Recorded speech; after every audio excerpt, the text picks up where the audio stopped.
Eagles. Eagles.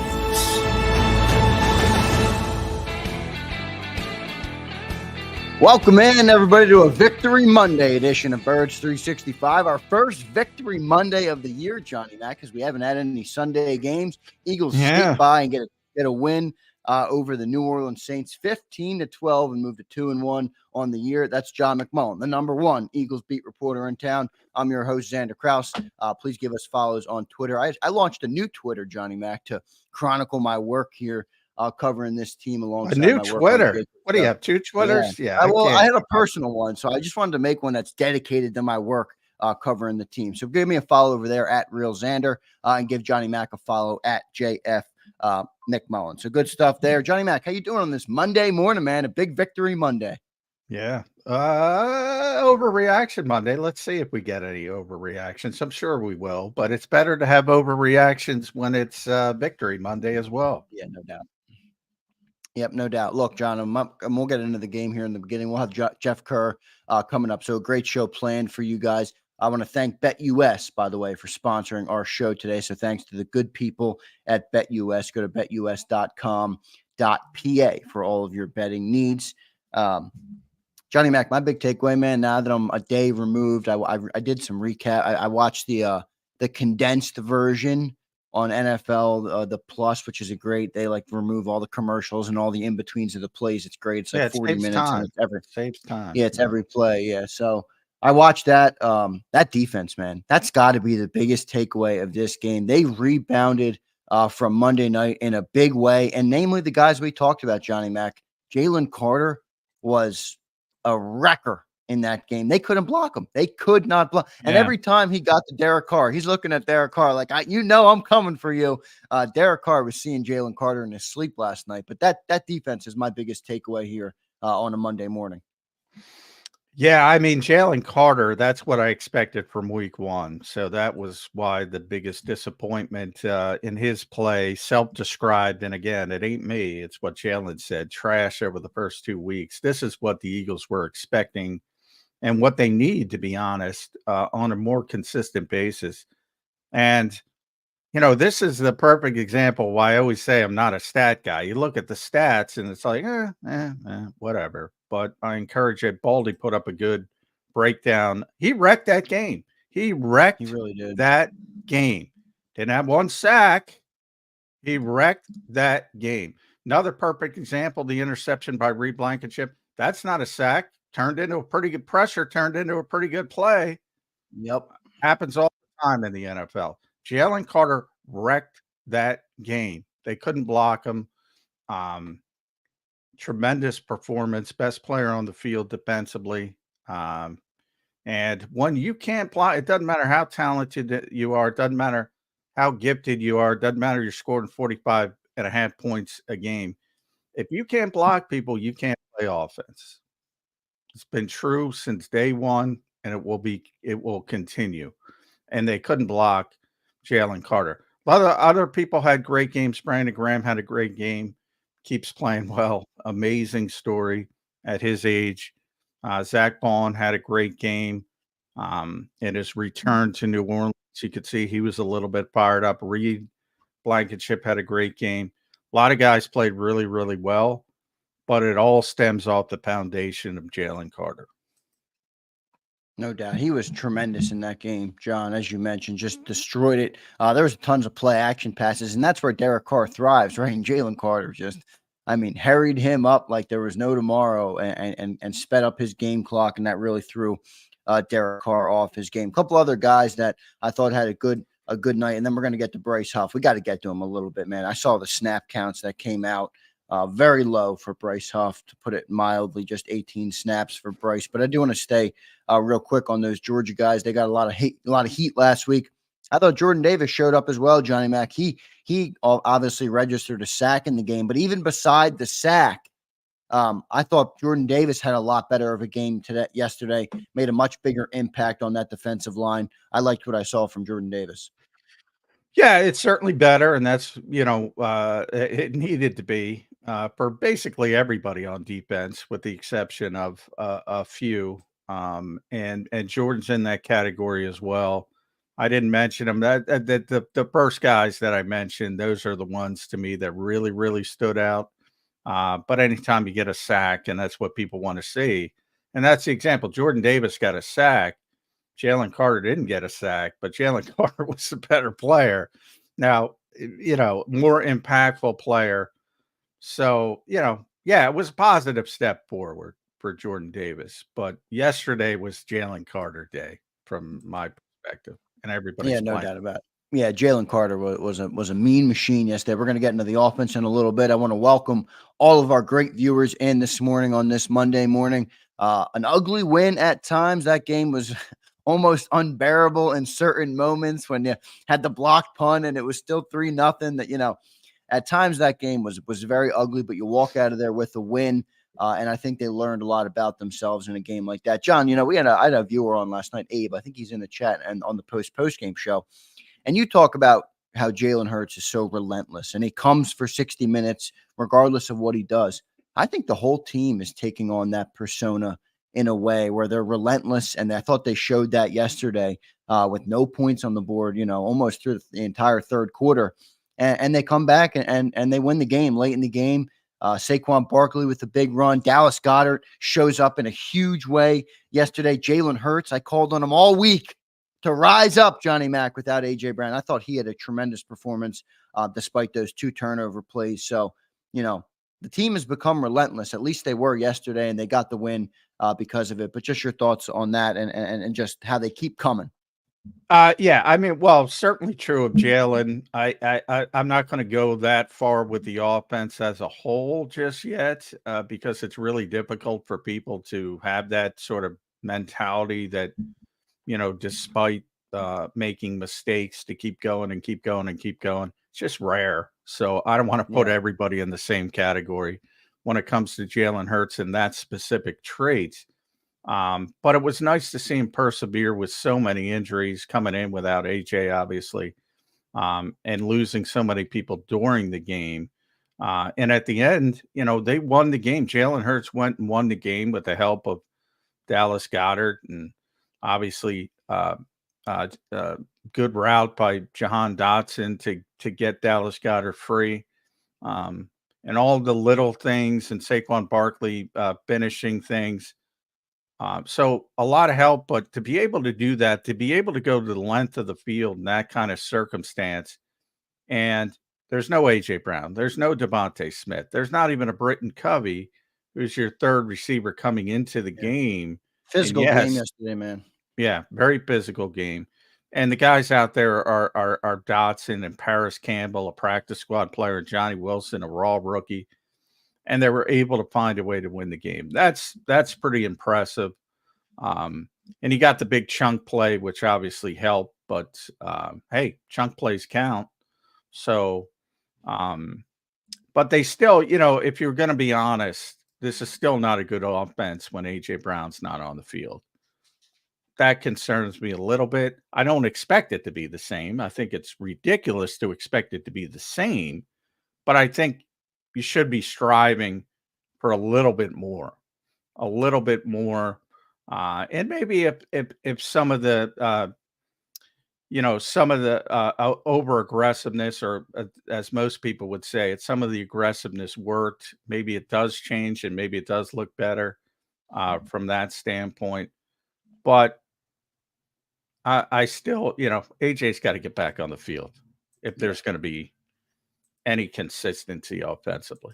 Well, no, I mean, when you have a player of that caliber, but you're right. I mean, look, and I also will say, they had what, 25 or almost 30 plays in the Saints territory before they even had a point on the board. So I think some of they didn't play great, but boy, they had a lot of yards, Johnny Mack, without AJ Brown. They had 480 yards or something. Now, a lot of that was AJ. I think 330 of them came from Devontae. And really, if you want to boil it down to 2 plays, 65 and 61. Yeah, well, that's 125, but still, I mean, they had a lot of yards outside of those 2 plays. Now, those players both stepped up in a big way, but I thought the offense moved the ball well. My problem came with the amount of points they got on the board, and that's where I think Nick Sirianni was getting a lot of criticism. Now, on the postgame show, you defended Nick and just said, look, that's going to be their MO. They're aggressive. And I understand that point of view, but I do think that there is something to be said about, there's a difference between being aggressive and being smart in the moment, and I think every moment has a different feel and has a different, there's a different type of game. It's a different situation. And I think Nick has sometimes dropped the ball on that just for the sake of saying, oh, I'm aggressive, I'm going to do it. I'm going to live and die on the aggressive hill, which is fine in some regard. But well, that's an organizational philosophy, which I'm trying to explain. I'm trying to elevate this conversation because it bothers me. It well, yeah, and I it, understand what you're it saying, but generally don't you think there bothers should me. be more nuance, John? I mean, you're a Well, smart guy, you're an objective I guy. said 4th and 1. See, people miss. I said, and you said I'll even push back on defending Nick Sirianni because I'm not defending Nick Sirianni because I don't give a shit about defending Nick Sirianni. The 4th and 1 with Saquon Barkley on the tush push, that to me was a terrible decision. But I gave the reason. Right. Like, what's the end game? If you get it, there's 14 seconds left. If you get it, you got to burn your timeout. There's going to be 10 seconds left. You got one shot at the end zone, probably they were at the 15. So you probably, let's say best case scenario, unless he breaks it, which is the best case scenario. But if he just chugs forward for the first down, which was the goal on that particular play, you're probably at the 12 or 13. You got one shot in the end zone. Is that worth it? Is that worth? I don't think so. So I think that's a bad decision. That's not defending Nick Sirianni. I'm talking about the philosophy as a whole. And here's how I describe it. The day anybody says to me when it's successful and they either go on and score a touchdown or even a field goal, if they continue a drive, if they would have had to punt and it turns into a field goal. So in other words, when it's successful and it generates points, if anybody, the first person comes to me and says, yeah, you know what, but that was a bad decision. Because long-term, if you keep making that decision, it's going to hurt you. If one person ever says that, I will listen to them and I will say, man, yeah, make an argument. But this nonsense of everybody, if it's successful, nobody gives a shit. And that's my whole point, that the aggression of this organization as a whole, and this dates back before Nick Sirianni because it's an organizational philosophy. It has been tremendously successful. So to just nitpick it in the moment is what I'm saying. If you got a reason, like I just gave you a reason why that 4th and 1 was a bad decision. If you got a reason on an individual, I'll listen to you all day. If you're just talking about the results of a play, I don't want to hear about it. You're just talking about, oh, I would have loved it if it was successful, but I don't like it because it wasn't successful. That's my issue. That's my issue. Well, look, I'm not defending anybody. I'm not defending the head coach. And as I said, it harkens back before the head coach. But if I can get one person when they score a touchdown and comes back to me and says, yeah, but you know what? If they do that a bunch of times, that's going to hurt them long term. I'll start listening. Until I get that person, it's all bullshit. Everybody's talking about results. I'm not picking on you, Zander. Everybody's talking about results. It's all bullshit. Yeah, but I mean, I think to your point, you're in an away game. You're playing the number one offense in the league. Your defense is playing lights out. I mean, is that not a situation where forget the results of the individual play? But nobody's forgetting that. That's all they're talking. That's all they want because if it's successful, it's great. Can't be either it's a good decision or a bad decision. Again, good decisions don't guarantee good outcomes. Bad decisions don't guarantee bad outcomes. So if you're saying it's a bad decision, what you're saying is long-term, that's going to hurt the Philadelphia Eagles. Long-term, because if you keep making bad decisions, the odds increase that you're going to get bad results. And if you keep making now the league as a whole, literally, and again, forget about Nick Sirianni because there's this hate of Nick Sirianni now, whatever you want to call it. This harkens back to Doug Peterson and that era, and it was a huge advantage for the Philadelphia Eagles to the point they won the only Super Bowl championship. Checks my notes and franchise history. Everybody loved it. The entire league, it was so successful, has gotten more aggressive. The Eagles were on the ground floor of that. On the ground floor of that, to the point that now it's not as big as an advantage because everybody's doing it. And Detroit is doing it even better to the point that they get to the NFC Championship game last year.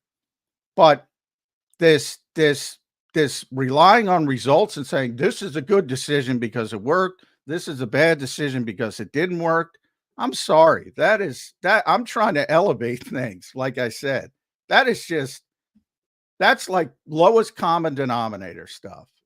Lowest common denominator. If you want to look at a particular play like that 4th and 1, and I gave you why I thought it was a bad decision, give me the reasons why. Don't tell me because it didn't work. I know it didn't work. You think if Nick Sirianni could predict if something worked and didn't work, you think if he knew it was not going to work, he'd say, let's do it anyway? It makes no sense.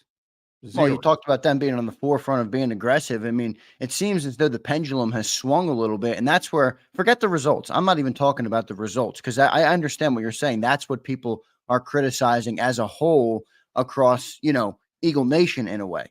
But don't you have to, like I said, don't you have to analyze the situation and decide whether I'm going to be, I don't have AJ Brown. I have 0 points on the board. And that's just one at the end of the half. But as a whole, right, I'm not going to come into this game and be aggressive in this moment like I was in Super Bowl 52 to try and win the game. It's a different moment. It's a different situation. And that's what I'm getting at. I think they're just being aggressive because that's their MO. And at times it's hurting them and they're not able to look at the situation objectively and say, this isn't the time to be aggressive. Well, they have a hubris about the team. I mean, you saw it again at the coin toss. Like, this is a game on paper. They should have said, you know what? We're not equipped. Didn't turn out that way. But they should have said, we're not equipped to battle this team if it does turn into a shootout. As Jim Schwartz would have, every game has a personality. Didn't turn into that. Obviously, the defense has played much better than everyone expected, certainly the Eagles defense. So every game has a personality. But when you look at it, and I look at Antonio Pierce earlier this season when he's got the ball on the plus 44, 4th and 1, losing the game, 5 minutes left, and he decides to punt the football. He never gets the football back. That's a bad decision. He might have failed, but that would have been a good decision. Giving it away and saying, hey, it's 1975, I'll get it back because I'm a defensive guy. I don't think anybody will like that really quickly. And when you say teams are catching up because they're being aggressive. So the advantage, everybody goes now for the bet. But now it's, if you're plus side, if you're 40 in and it's 4th and 1 or 4th and 2, it is uncommon to not go. Now, some might, because of the long field goals and guys are getting better. Some people, I think the field goals are becoming more valuable. I'd have to look exactly, but I believe scoring in the NFL is down in a big way. It is. It's down in a really big way. And field goal kickers are having an historic start to the season. Yeah, we wouldn't know that because Jake Elliott doesn't get many chances. No, and he did get the 60-yarder, didn't come close. That was a little bit disappointing considering. But, now 60-yarders should be ridiculous. Unfortunately, it no longer is. And I don't know what's going on with. I think Dallas hit a 65-yarder. Oh, that kid is unbelievable. I don't know, insane, dude. You always see on social media players who score touchdowns and they get the urine test the next day. They should be testing these kickers. I don't know what's going on with these guys. But it's been very impressive. And ironically, the only one who can't make kicks is Justin Tucker, long range, and Jake Elliott, the 2 All-Pros.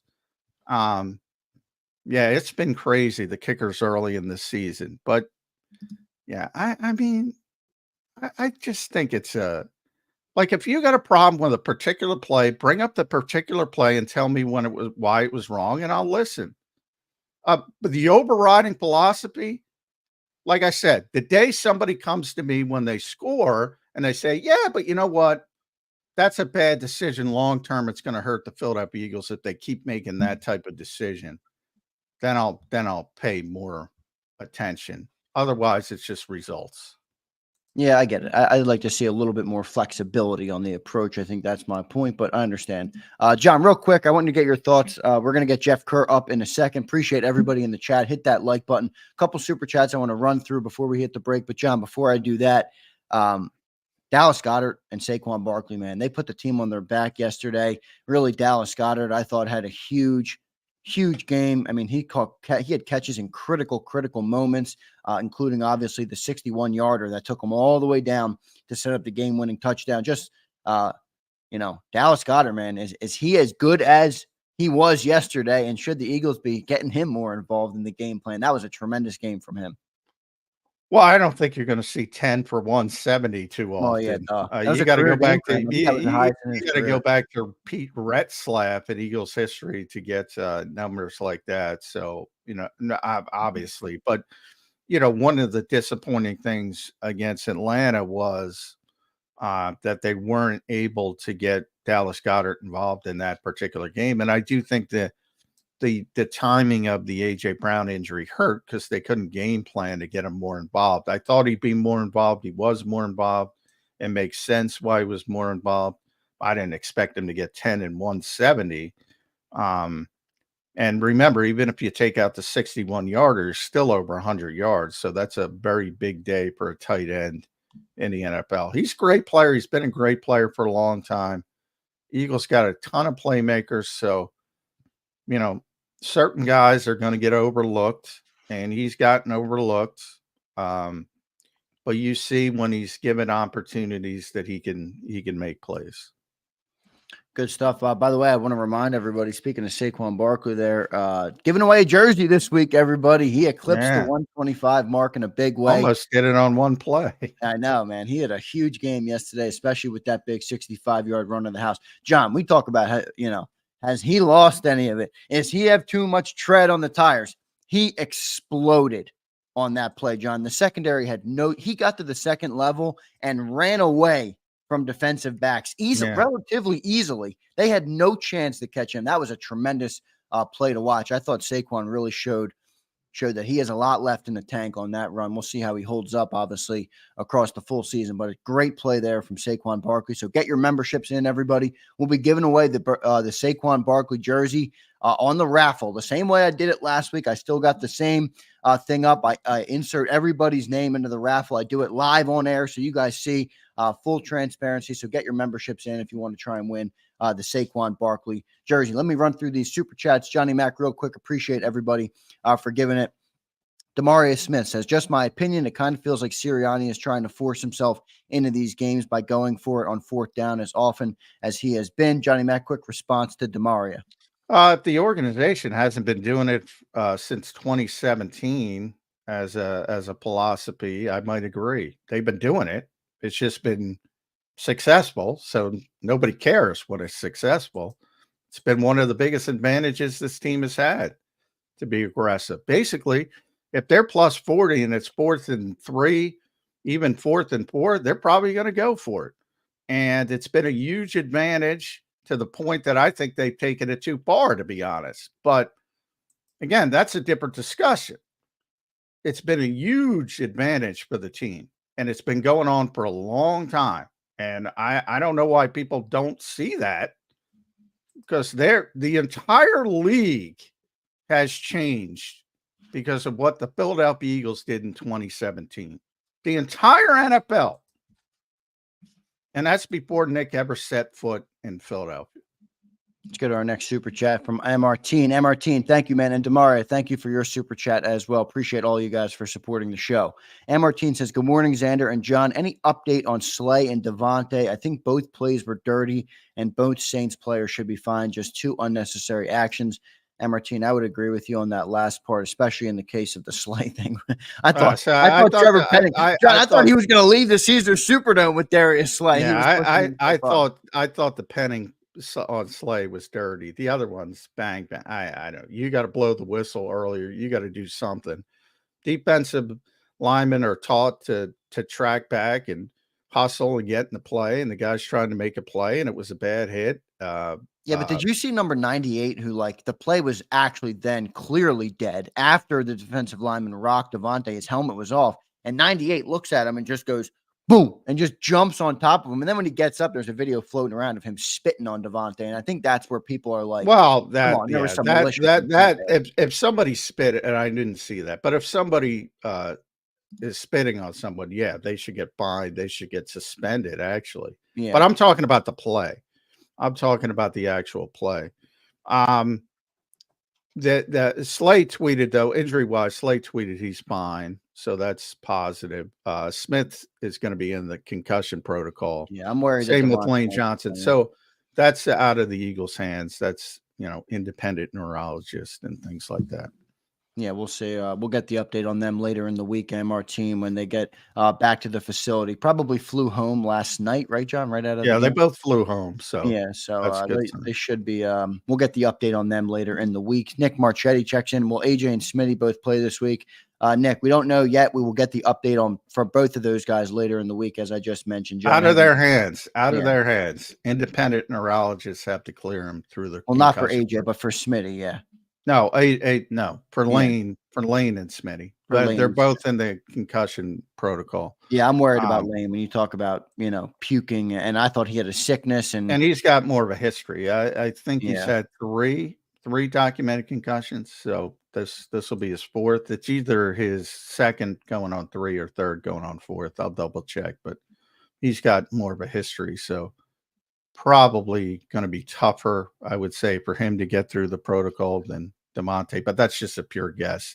I'm not a neurologist. Jeff Kerr might be. We got to get to Jeff Kerr. Yeah, we're going to get to Jeff. I want to read one more super chat. Well, I'll skip the break and bring up Jeff here. I think us not kicking field goals is messing with Jake Elliott's confidence. We got to get him going because we will need him. It's actually a fair point. I mean, I like that point. See, that's a point I like. Yeah. I think he's right. I mean, he came in. Never gets an opportunity. 60-yarder.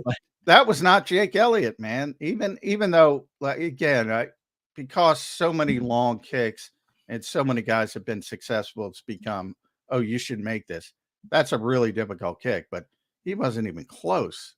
I think there's something to that. Guy's got no work, Yeah. Speaking of it, Abe says Cowboys kicker Aubrey should be paid that $60 million. Yeah, Cowboys lose yesterday. Niners lose yesterday. Good day for the Eagles. If you can, look at it from a whole. What's awesome about Aubrey, he didn't even play football at Notre Dame. He was a soccer player. Yeah, pretty crazy. Well, that's why he's got such a damn big leg. Let me give you a quick update on our sponsor, BetUS. Go to betus.com.pa, everybody. They are the #1 sports book right now to bet on this football team and really all sports in general. So go to betus.com.pa. They have the fastest payouts in the industry, 24/7 customer support, and they've launched a new promo for our YouTube people. You can see it here on the screen. Use the code YouTube150 and you get 150% sign-up bonus on your first deposit and then 125% on your second and third deposit. So you can deposit less and bet with more on BetUS. So go to betus.com.pa. Let's go to our man, Jeff Kerr. I see him in the green room. It's an overreaction Monday, and that means Jeff Kerr's in the building. Jeff, welcome to the show, man. How you doing on this Monday? The Eagles are 2-1, brother. Yeah, I guess they're 2-1. They're 2.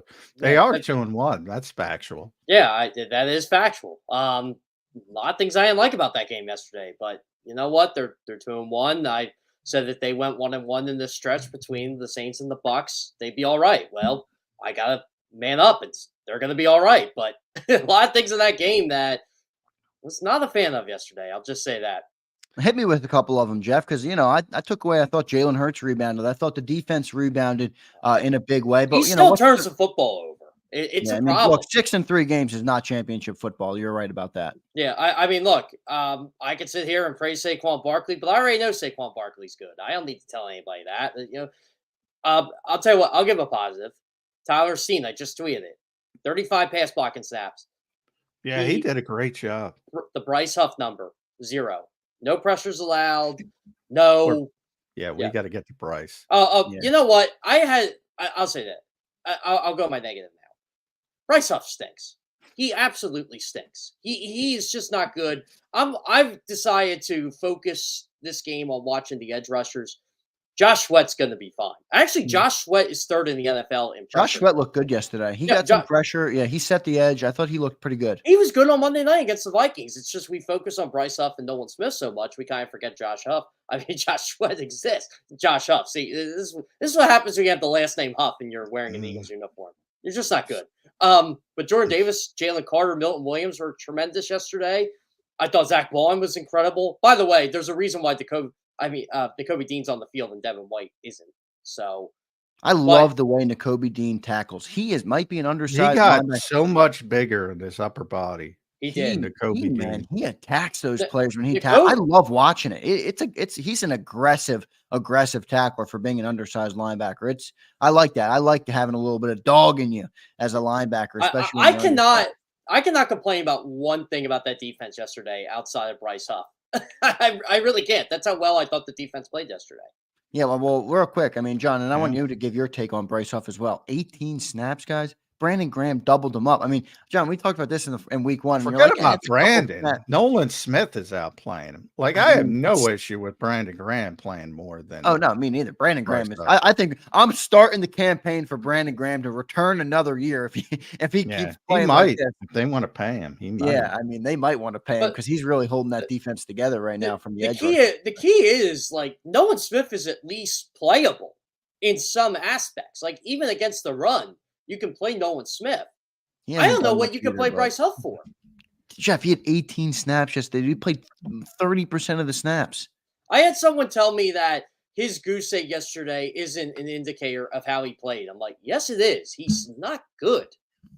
He's just a non-factor. I'm not. I use Jalen. Jalen Carter can't wreck that game. And if you look at I'm not a stat guy, Jeff. You know that. I tell you that all the time. I don't think this is a game like you cover both football and baseball. Baseball's a stat game, large sample size. You are what you are on the back of your baseball card at the end of the day because you play so much, you play so often. NFL, everything's an outlier. The all balanced schedule. Where are you in one situation? What's the context? Who you're playing against? There's so many different things, and it's so overrated. And I think that's Jalen Carter. If you look at the box score, you say, it's pretty good. He had 2 bat downs, 2 tackles for losses, no sacks. He wrecked that game. Wrecked that game. Jalen Carter, I'll even add Jordan Davis and Milton Williams to that, but you're right. Jalen Carter was just a one-man wrecking crew. He was unreal yesterday. But Jordan Davis was just as good. But he didn't make those plays. I don't know. I mean, he was better, but he wasn't as good as Jalen Carter. Well, no one's as good as Jalen. But I'm saying though, Jordan Davis helped stop that run on Sunday. I mean, he was well. And that's another interesting thing which I should have caught on to a little bit earlier. Disappointed in myself. The way New Orleans plays allowed the Eagles to play more 5-man fronts. And they're just better stopping the run with those 5-man fronts to the point where if I were New Orleans and if I were Clint Kubiak, I would have said, you know what? For this game, I got to use more receivers. I got to spread them out. But that's just not how the Saints play. And they never adjust. Saints are very deep at receiver here outside of Olave and Shaheed. And Shaheed's more of a one-trick pony. And I like Rashid Shaheed, but they just don't have But to me, it's not about production. It's just about spreading them out.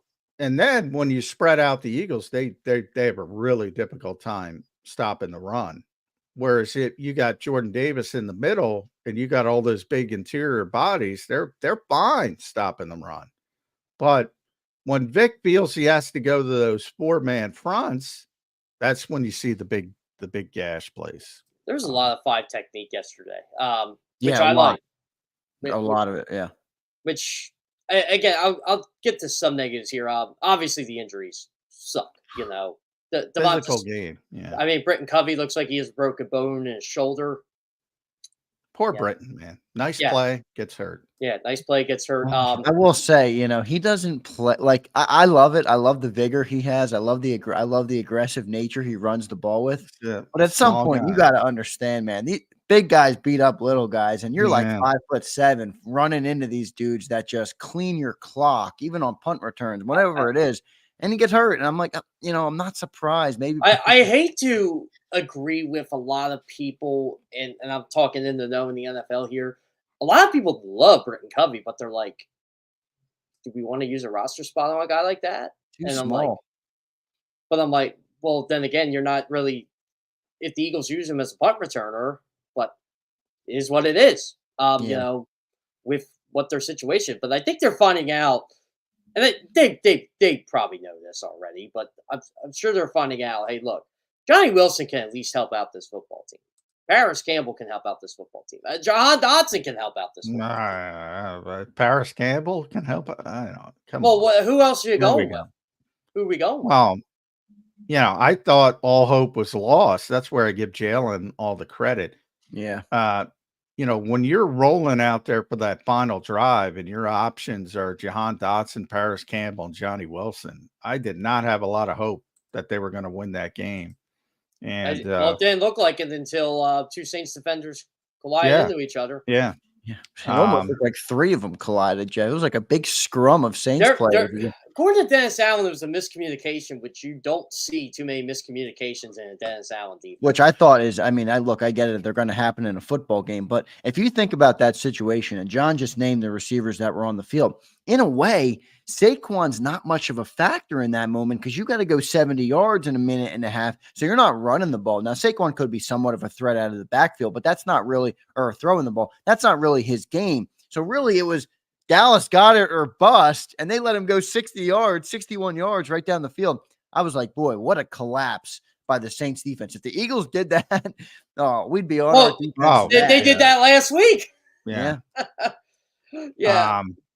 Yeah, they did. And that it happens every week in the NFL, which is another thing. But all right, let's get to Nick Sirianni because we had a lot of discussion with that. I'm done with the sport down stuff, Jeff. I mean, I am too. I'm like, come on. I mean, if you're going to base everything on results, it's easy. Yes. All right. That was successful. It's great. That's unsuccessful. That's a terrible decision. I mean, to me, that's childlike thinking. I don't know any other way to say it. John, I honestly think the mass I got at Nick Sirianni yesterday was when, and look, he realized Jake Elliott was finally on his football team and has him kick a 60-yarder. Okay, fine, but why wasn't Jake Elliott kicking earlier? That's what I don't understand. Well, I think there's something, but I mean, if you go back, my overriding thought is, this team literally changed the NFL, the organization, not this particular team. And back when they had the Super Bowl year because they went for it on fourth down, had such an everybody goes for it now. Everybody goes for Dan it. Campbell went for it a couple times yesterday, and he always Dan Campbell's more aggressive than the Eagles. Actually, last week Dan Campbell just had to sell his house and move because Detroit's so pissed off. Well, that's not a bad look on Dan Campbell. That's a bad look on those fans that forced him to sell his $4 million house. Dan Campbell went for it on a 4th and 9 yesterday. He did a fake punt. And Jack Fox, as we all know, can throw a football. They sold it so well that Jack actually went back to kick it and just faked it, picked it up, and just tossed it. And there was a receiver wide open, 15 yards, and Campbell's going nuts. This was 2 weeks ago, actually, week 2. Yeah. Can I say what pissed me off about Nick Sirianni yesterday? Go ahead. What the hell was so rough about a week 2 loss to the Atlanta Falcons? There isn't. He made our guys handled adversity. Adversity happens in life. Adversity you created. I mean, what the fuck are you talking about? It's a week 2 loss to Atlanta. It's Philadelphia. You're going to get some shit. John, he is kind of intolerable after they win. He really is. Like, if you, I want to send every Eagles fan in here the transcript from yesterday's game. Just to What read. was he It's like, talking about? I don't know what he talks about. I get why the players are fired up. I understand, but yeah, you're right. Adversity. What adversity? I don't know. They're 2-1. They're one drop pass away from being 3-0. Oh, Would they you have rather? so much adversity Would you because rather the be the big Eagles or bad. the Cowboys right now? Yeah, well, the Cowboys are. They're bad. Cowboys got some issues. Mike Zimmer can't coach anymore. I'm convinced the game has passed him by. But I think you have more adversity coming out of this game now with all the. I mean, you got Lane Johnson, who that's a tough look. you got more real adversity. Yeah, I would agree with you. Devontae Smith, I don't know if he's adversity. going to be back. I mean, AJ Brown, you hope he gets back. Britton Covey, the report is coming out now. I saw on Twitter. I don't know if it's confirmed yet, Jeff, but broken bone in his shoulder. I think it was Merrill Reese that reported that. He was on KYW this morning. Yeah, on KYW. I think that's where I saw that. So, I think you have more adversity from the win this week in terms of that than you did last. Well, you have more real adversity, not made up adversity. Oh, by the way, John, our boy, I love Fred Johnson. He's great to talk to, but he was a turnstile yesterday. I thought he held up okay. He held up, but that's because Steen and Jurgens are really good. Well, I thought Steen played really well. But I was expecting, some really bad issues with Fred, and I thought he played better. I got to look at it again, but I thought he played better than I expected. Well, I know. I also got to give Carl Granderson credit too. Carl Granderson's a really good player. He is a good player, but on the fumble though with Grant, that was Granderson on the Hurts fumble. That was Granderson on the first. That's on Jalen. Yeah, well, we were talking turnovers. The first one that was Devontae. That was a bad route, and you never say. Well, the second one was the one I was upset about because that shouldn't happen. And this is where I agree with you with the stats can be outliers stuff. They give Fred Johnson the pressure allowed on that. No, that's not pressure allowed on Fred Johnson. Not on that play. No, well, I think Lane was still out there. Was Lane out there? No, yeah, I gotta look at that play again. Yeah, Lane was still out. But Lane, Lane pass blocked well on that play, and then Jalen started to flush left. And by that point, they shouldn't have gave. I don't know if they gave it a pressure, but it shouldn't have been. That was all. Lane did what he was expected to do on that particular play, and Jalen's got to have better ball security. He knows people are coming from behind. He should be. So that one I blame on Jalen. The interception, man, that was I go Devontae number 1, coaching staff number 2. Before I can even get to Jalen Hurts, because they're running Devontae Smith on an AJ Brown route where you need the big body guy to bend off.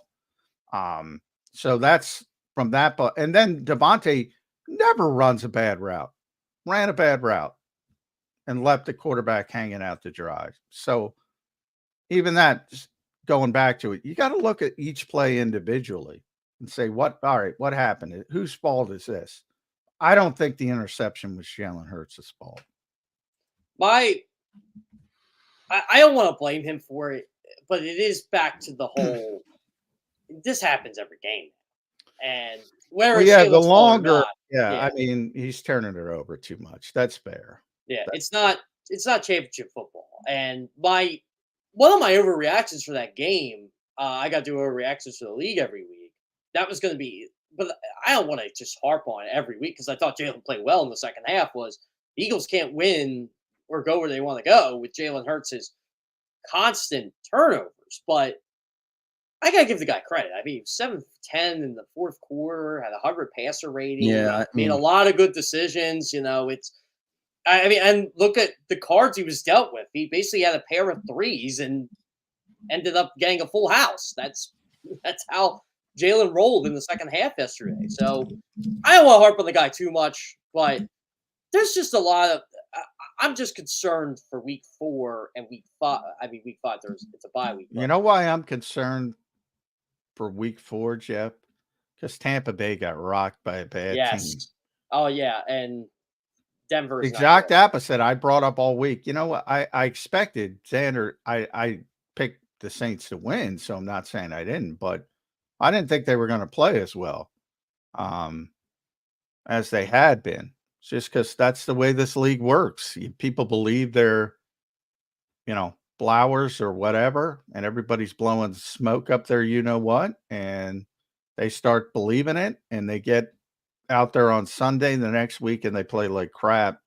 Tampa Bay is going to be angry coming out of that game yesterday. That's why I'm worried about that. And obviously, it's a home game, and Todd Bowles has a history. John, did you hear the quote of the day yesterday from Antonio Pierce? I did not. Oh, so after one of the first questions he asked was, how you get your butt kicked, basically how you get your butt kicked by Carolina, and he goes, "Well, we had a couple guys make Andy Dalton knows how to play." Yeah, he said, "We had a couple guys make business decisions in the second half. That's okay. We're going to make business decisions too." He's not an NFL coach. No, he's not. Sorry, he's not. He's not. I mean, the Raiders, I stayed away from that game based on we have to make picks every week, and I'm like, I don't know if I can pick this game or not because I feel like Andy Dalton's just going to come out and be Andy Dalton, an actual NFL quarterback, and it is amazing. It was a bad day for Bryce Huff yesterday, or not Bryce Huff. Bryce Young. Yeah. It is. It's always a bad day for Bryce Huff. Yeah, that's a given, right, Jeff?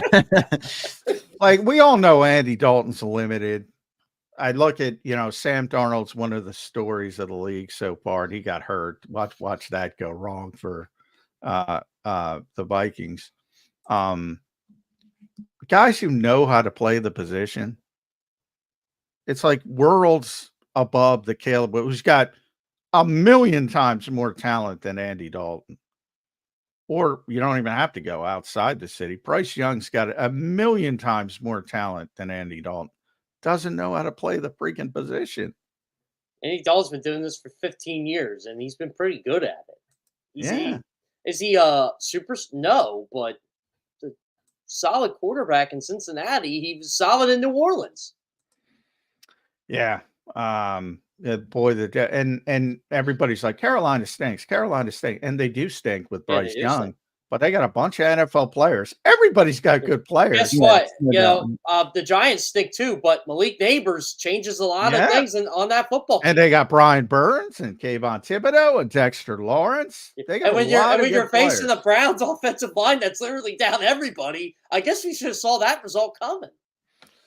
Yeah, maybe. Well, boy, Cleveland's in a mess with Deshaun Watson. That's a mess you can't really get out of it. Well, maybe they can. I don't know. Anybody feel bad for Cleveland?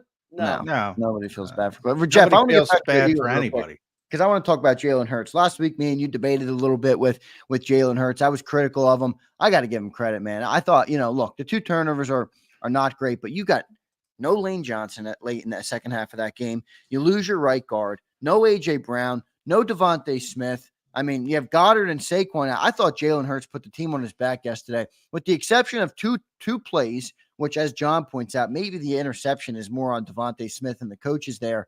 I thought Jalen Hurts had a great game yesterday. I thought he put the team on his back. I thought he made the right reads. I thought he actually climbed the pocket a little bit more than he did in week 2. I really thought he looked good, and I want to give him some credit for that win yesterday. It's not easy in the NFL to lose players like he lost and go out there and win the game. That's where I think this is really the ultimate team sport, right? Because the way Jalen played in the first half, the Eagles should have been down multiple touchdowns, but they weren't. They were down 3-0. All the adversity he had to overcome. We can criticize Nick Sirianni's coaching decisions still for 5 hours on this show, but at the end of the day, they were down 3-0, and things change. This team was sparked by a whistle that wasn't blown that led to a Devonta Smith concussion. Then Saquon runs for a touchdown. Then all of a sudden you're in a football game, and Eagles and Saints are going back and forth, and Jalen didn't flinch. I agree with you, Zander. You gotta get the guys flowers sometimes. And I could be overly critical of his turnovers, and rightfully so. I could be overly critical of a lot of things he does, but guy played well in the fourth quarter, and that's what won the football game. It's, Saints defenders collide into each other. You still got to make the pass. You still got to catch the pass, as we all know, with this team. And Yeah, and 61 Marie brings yards. up a good point. People are forgetting quickly. That was a 3rd and 16 play that really could have ended the game if they're 3rd and 16. I'm like, shit, if they don't convert Oh here. yeah, I thought the game was over. I did too. I was like, okay, Yeah, again, because you have Johnny Wilson out there and Paris Campbell, Jahan Dotson. Right. I mean, it's just and brutal. you're 3rd and 16. I mean, that's desperation time right there. In the final minute, you don't care if Jalen Hurts throws a pick there. I mean, you're going to be upset about it, but it's desperation time. But they were able to get a play and highlights that's it why highlights the collapse of the Saints defense on that play even more though, because it's 3rd and 16. They need to convert and it's a terrible play. Like a lot of people gave mean, Jahan Dotson credit. He did his job, but I mean that's on the Saints. You don't, even when somebody runs that route perfectly, you don't run into each other like the Keystone Cops. that's just like Saquon Barkley dropping a football last week. Yeah, I mean, it's exactly right. That's a good analogy, Jeff. It's exactly right. You know what? New Orleans, Dennis Allen, his team's going to go through a lot of adversity this week, Jeff. Oh, yeah. A lot of tremendous adversity. The 2-1 Saints, who averaged 34 points per game, even after they scored 12 yesterday. Yeah. So that, getting back to Nick, that's what bothered me the most about Nick. And that, by the way, that also dates back to Doug Peterson. Does this organization have any other cards to play than us versus them? Yeah, the underdog thing, adversity. I mean, I come up with something else, especially in week 3. There are certain players on that football team. I really want to ask them what they really think of the message on this team. I mean, it's ridiculous. The over the top. I mean, hey, John, do you know all the core values yet? I feel like we get that once every news conference. Yeah. Well, I do know the core values, but adversity happens in life time and time. I mean, yeah, adversity does happen in life. Playing like shit isn't adversity. I mean, at this point, for all the people that hates the media, they freaking need us, because if we're not out there saying, oh, hey, guess what? They're not playing that well. Evidently, they got no other motivation. Do you think if it wasn't for us, people would know if Bryce Huff has a big goose egg on the stat sheet? I think they would know. Yeah, they would know, because he has been putrid. By the way, and John, no, we talked about it though, because we're like, well, they haven't stopped the run, so there hasn't been many moments to pin your ears back and go and get the. And there still weren't yet. There were though. There were a lot more yesterday. There was a couple 3rd and longs that they were in. No, I'm talking about sacks. They got. I said before the game, this is not a high sack game. You're not getting a lot of sacks. No. I mean though that there were more moments within the game. Yeah, they got tons of pressure. Jalen Carter was played all day in the backfield. The first drive, I think, was the only time I didn't see consistent pressure out of them, and that was on the 3rd inning and 3rd and 9. But then after that, Jalen Carter comes in and bats a pass down. You're like, and really, Josh Sweat was in on that play. I think I'm trying to remember who else was in on that play outside of Sweat and Carter, but there were 2 guys that were in on that. I'm like, okay, that's what you want to see. And the play on the interception, on Reed's interception. Brandon Graham. It was Brandon, it was Jalen, and it was Bryce Huff. He was the 3rd guy. But always behind in the back of the line. But I did say, is that 0? And it was 0. It was 0. It was 0. 0. I mean, as much as I like to rip the guy, it was 0. But it was more Brandon and Jalen, obviously. At what point does this become a problem? Because here's where ego gets into it. Here's where, Howie, because all anybody talks about is Howie, the Eagles are paying Bryce Huff $51 million. Well, Howie is paying Bryce Huff 51. Vic doesn't give a flying, know what, as evidenced by the fact that at what point does that become a problem? Shouldn't be a problem. That's one thing I like about Vic Fangio. And I loved his news conference on Thursday, by the way. He stuck to his guns, said, hey, publicly, we're not making changes. It's on me. We're going to clean some things up. And to his credit, he did. But one of the things that you see in the game summary is Bryce Huff does not play much. Brandon You Graham's think playing. no, but Oh, yeah. not from He Vic's did make some changes. standpoint. I was going to say he told you he wasn't making changes. Bryce Huff was 45% snaps in week 1, 52% in week 2, down to 32% in week 3. So he made some changes. Yeah, you're playing the more I productive guarantee players. what Vic will say early is we were more in tomorrow. Well, we are more run defense. That's how it played off. But my point of asking that question, Jeff, was I know Vic doesn't care. At what point does Howie care? Yeah. He And Howie shouldn't. does care. Howie will care. He's not going to let Vic Fangio make him look like a dumbass by putting a $17 million edge rusher on the bench for a whole game. He's just not going That's to do that. I agree with Zander. No, I agree with Zander too. But guess what, Howie? That's on you. That's on you. You can't It get every is. move right.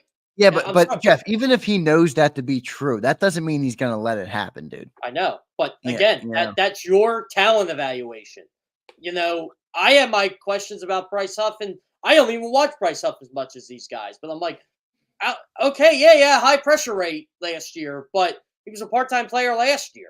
You know, he was the outlier in the whole Micah Parsons, Aiden Hutchinson, T.J. Watt, Myles Garrett high pressure rate. I'm like, Bryce Huff ain't those guys. I think the Eagles thought they hit the diamond mine in Snow White and the Seven Dwarfs. Like, yeah, but I firmly admit I thought it was a good signing, and it's not looking good for me. How do you explain? I never thought he was Aiden Hutchinson. I picked Aiden Hutchinson, by the way, to be Defensive Player of the Year. he's Well, going to be the that best looks player of the good. year. Yeah. I never thought he was those guys that you mentioned, but he was good as a one-trick pony. Why can't he even do the one trick here? What the hell is going on? You What think I mean, you think it was can't- Scala's scheme? Like, do you think it freed him? Because remember, you and John Franklin Myers on that scheme. Scala coaches football, to my knowledge. I don't understand what's going on here. That Vic Fangio can't figure out how to use him at least to where he can get pressures. I don't get it. This is one of the great mysteries of life. It's been brutal. Based on what I've seen through 3 games, I don't know if he's ever going to get a you're talking about some of the tackling. He's having a hard time with tight ends. Forget the tackles for a second. I'm going to give damn tight end. I'm going to give a shout out to our good friend, our buddy Andrew Tacheko here. If you really want to break down Bryce Huff, he was good for 10 games in his life. Well, that's fine, but he was good for 10 NFL games in his life. Yeah. All right. You know, when everybody says he's playing on a contract year, you got to be wary of that. But he played in NFL games. It's not like he played in UFL games. It's not like we're talking about college production.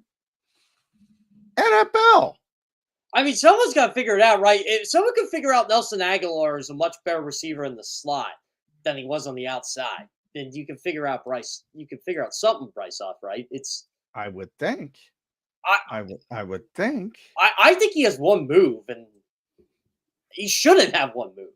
Yeah, I'm not sure if either of you guys saw. There was a breakdown video that I saw, I think on Twitter or some social media, of his 10 sacks from last year. And, you know, there was a lot of 6 or 7 of them were against backup tackles. Yeah, that's and then, everybody. That's everybody. Yeah, that's everybody. Nobody gets sacks against Trent Williams. Nobody gets sacks against Penei Sewell. Nobody gets sacks against Lane Johnson. Nobody gets sacks against Christian that's fair. Darrisaw. Yeah, that's fair. I mean, look, Nobody. those are the best tackles, though. You're not playing the best tackle ever. And I even defended Huff a little bit on this. Like, let's not act like Caleb McGarry stinks. Or I know. No, he's pretty good. Yeah, that's the thing. By the way, for anybody that wants to say Jalen Carter had a bad game last Monday night, fine. Chris Lindstrom, baby. Chris Lindstrom is the best guard in football. Two-time All-Pro. Yeah, nobody in this town. Yeah, I can get why Jalen's up. By the way, I was talking to some Falcons people about this. Like, boy, Jalen Carter's pretty good. I'm like, yeah, here he's getting ripped. So yeah. Well, he ripped himself too. Yeah, he went through tremendous adversity because he overslept. Which is was that the actual story? He overslept. Yeah, he overslept for a That's team what Jalen meeting. said. Yeah. Yeah. Jeff, I want to ask you about another guy in the edge rusher. Right? I mean, like this boggles my mind because Obviously, Bryce Huff is going to get the heat. He was the big offseason signing. He was getting paid $17.5 million. He got the $51 million deal. I get it. Nobody's even talking about Nolan Smith. I mean, there's a little bit of talk about him, but this guy was a first-round draft pick to be an edge rusher, to get after the quarterback. He's in year 2. He's done squat, and nobody talks about it. Gave up the block punt. I'm like, to me, that might be a bigger he gave up the block punt than Bryce Huff. The first-round guy that you drafted to be the future has done nothing. He doesn't even look like he can be a viable NFL edge rusher ever. He was the wing guy on the block punt. Yeah, too. he was. I'm kind of with you, Zander. I just don't think he gets that criticism because, like you said, he doesn't get paid $17 million a year. But you're right. He's a first-round pick. I'm always that guy with these late first-round picks, like a Nolan Smith, like a Zay Flowers, like a, I'm like, well, if you really want to get technical here, they were a couple picks away from being second-round picks. So, the back end of the first round could be a crapshoot too. But I agree. I agree, though. But a lot of people thought the Eagles might be interested in Nolan at 13 if things didn't break the right way. If you go back and look at some of that draft preview before the draft, man, you're right, John. People were like, "Oh, if Jalen doesn't fall, maybe." Well, I mean, but the draft is, I mean, obviously, it's not an exact science. It's not like only the Eagles thought Nolan Smith was a good prospect. Yeah, a lot of people did. Yeah. No, but I think, look, you got to keep the same. I get it. The draft, you're gonna miss on draft picks. I get that, but we rip them on Rager, and we rip them on all the other first round bust, and Derek Barnett, who was we rip them on Rager. We rip them on Rager because of who was picked right after Jalen Rager. That's the thing. I'll tell you what. Does anybody remember who was picked right after Nolan Smith? Because I don't. Yeah, I don't either. Good. Yeah. Yeah, that is. Yeah. I mean, everybody remembers Mike McMullen. Well, they picked Mike McMullen over. Wasn't even a bad player, Mike McMullen. No, he wasn't. But everybody's like, well, they like Hugh Douglas, and they didn't pick him. Well, they eventually got Hugh Douglas, and they, or how did the Eagles pick John Harris over this guy? We don't remember who was picked. You know why Jordan Davis gets a lot of flack? Because we all remember who they traded up to get Jordan Davis, and the guy who got picked right after Jordan Davis is Kyle Hamilton. Yeah. Well, the best example is Brandon Graham. For many years, everybody was like Earl Thomas and even Jason Pierre-Paul. Because early in his career, those guys, Earl's going to be in the Hall of Fame. So, but it's interesting that how JPP was huge on Super Bowl team, but so was Brandon Graham. Yeah, but Brandon, nobody talks about it anymore. But I mean, Felix on Yudiki Uzama was picked right after on the Chiefs, right? Yeah, on the Chiefs. Then you had Joey Porter Jr., your guy from Penn State. Then you had Will Levis, first pick in the second round, who stinks on ice. And here's the guy, Sam. Will Levis was never good. No, Sam Laporta was picked 34. Lions had a great draft that year. They got Jack Campbell. They got Jack Campbell that year too, didn't they? They got Gibbs. They got Campbell. They got Laporta. And they got ripped for the Gibbs pick. They got ripped on draft night. Oh yeah. Because they picked the running back at 12, and Dan Campbell had the perfect answer. Emmett Brad Holmes had the perfect answer to that. Well, Bijan went 8. We had to get our guy. But the best pick of all by Detroit was Brian Branch. He was there. They got Sam Laporta and Brian Branch in the second round of the draft. I'm starting to think the pendulum is swinging again now on running backs. Like, look at some of the best running backs in the league and the type of impacts they're having on their team. Now, maybe that's still true. They won't be as good in their second contract. Saquon Barkley maybe is a case against that, but Bijan Robinson's been great. Derrick Henry signed in Baltimore. He had like 150 yards and 2 touchdowns yesterday against the Cowboys. Saquon Barkley's been a game changer for the Eagles this year. Is the pendulum swinging that now the running backs are going to be valuable again for football teams? Well, I got Saquon's answer for you. He's not on the stinking Giants anymore. Yeah. Oh my God. People watch that run and people think I hate Saquon. I don't hate Saquon. First of all, he's the nicest guy in the world. Now, the receiving aspect, it's not that big of a deal, which I told you. The running, when he gets to that second level, it's very impressive. But man, watch Landon Dickerson on that play. Oh, Watch Landon, and it was Cam, and it was Landon, and it was Jordan Mailata as well. You don't see those types of holes in the NFL. Saquon will be the first to tell you that too. Yeah. Well, look, that was a great block, but I will give Saquon credit, man. He got to that second level, and those dudes were left in the dust. He exploded. You saw some real explosion from him there. There was one player on that football team that could not wait to play another football game. That was Saquon Barkley. Oh, well, that's true. Coming Coming off tremendous adversity, Jeff. If the Eagles could have played the day after they played the Falcons, Saquon would have been ready to go. That's it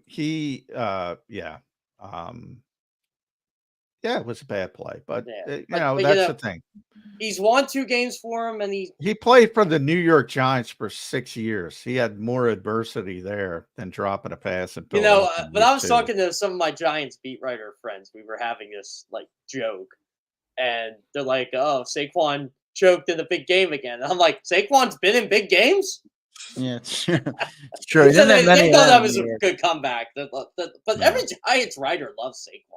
Like that, they're happy. Well, yeah, he's a good dude. Yeah, they're like, it's not his fault. The Giants are the Giants. Yeah, Giants snuck out a win yesterday. Malik Neighbors, he looks like he's going to be legit. He's imagine if they ever get a quarterback. Yeah. Well, once again, this is why Giants fans are what they are, because a lot of them wanted to keep Saquon. They're like, that was the first thing yesterday. Can you imagine if we had Saquon? I'm like, yeah, you'd still be stuck with Daniel Jones though. Yeah. Malik Neighbors made him look a lot better yesterday. He went up that one ball. He went up and got. I'm like, boy, Daniel Jones better go. He better give him a couple percentage of that game check, because that was a huge catch right there. I was beating the drum when they drafted him. I said, this guy's going to be good. I'm glad they didn't trade up and get a quarterback. I'm glad they kind of stayed put at 6. I thought that was the right move. The guy fell into their lap. And then Marvin Harrison. That's going to be a fun rookie. Which ex-Jet quarterback are you buying, or are you buying neither? Geno Smith and the 3-0 Seahawks, and Sam Darnold and the 3-0 Vikings?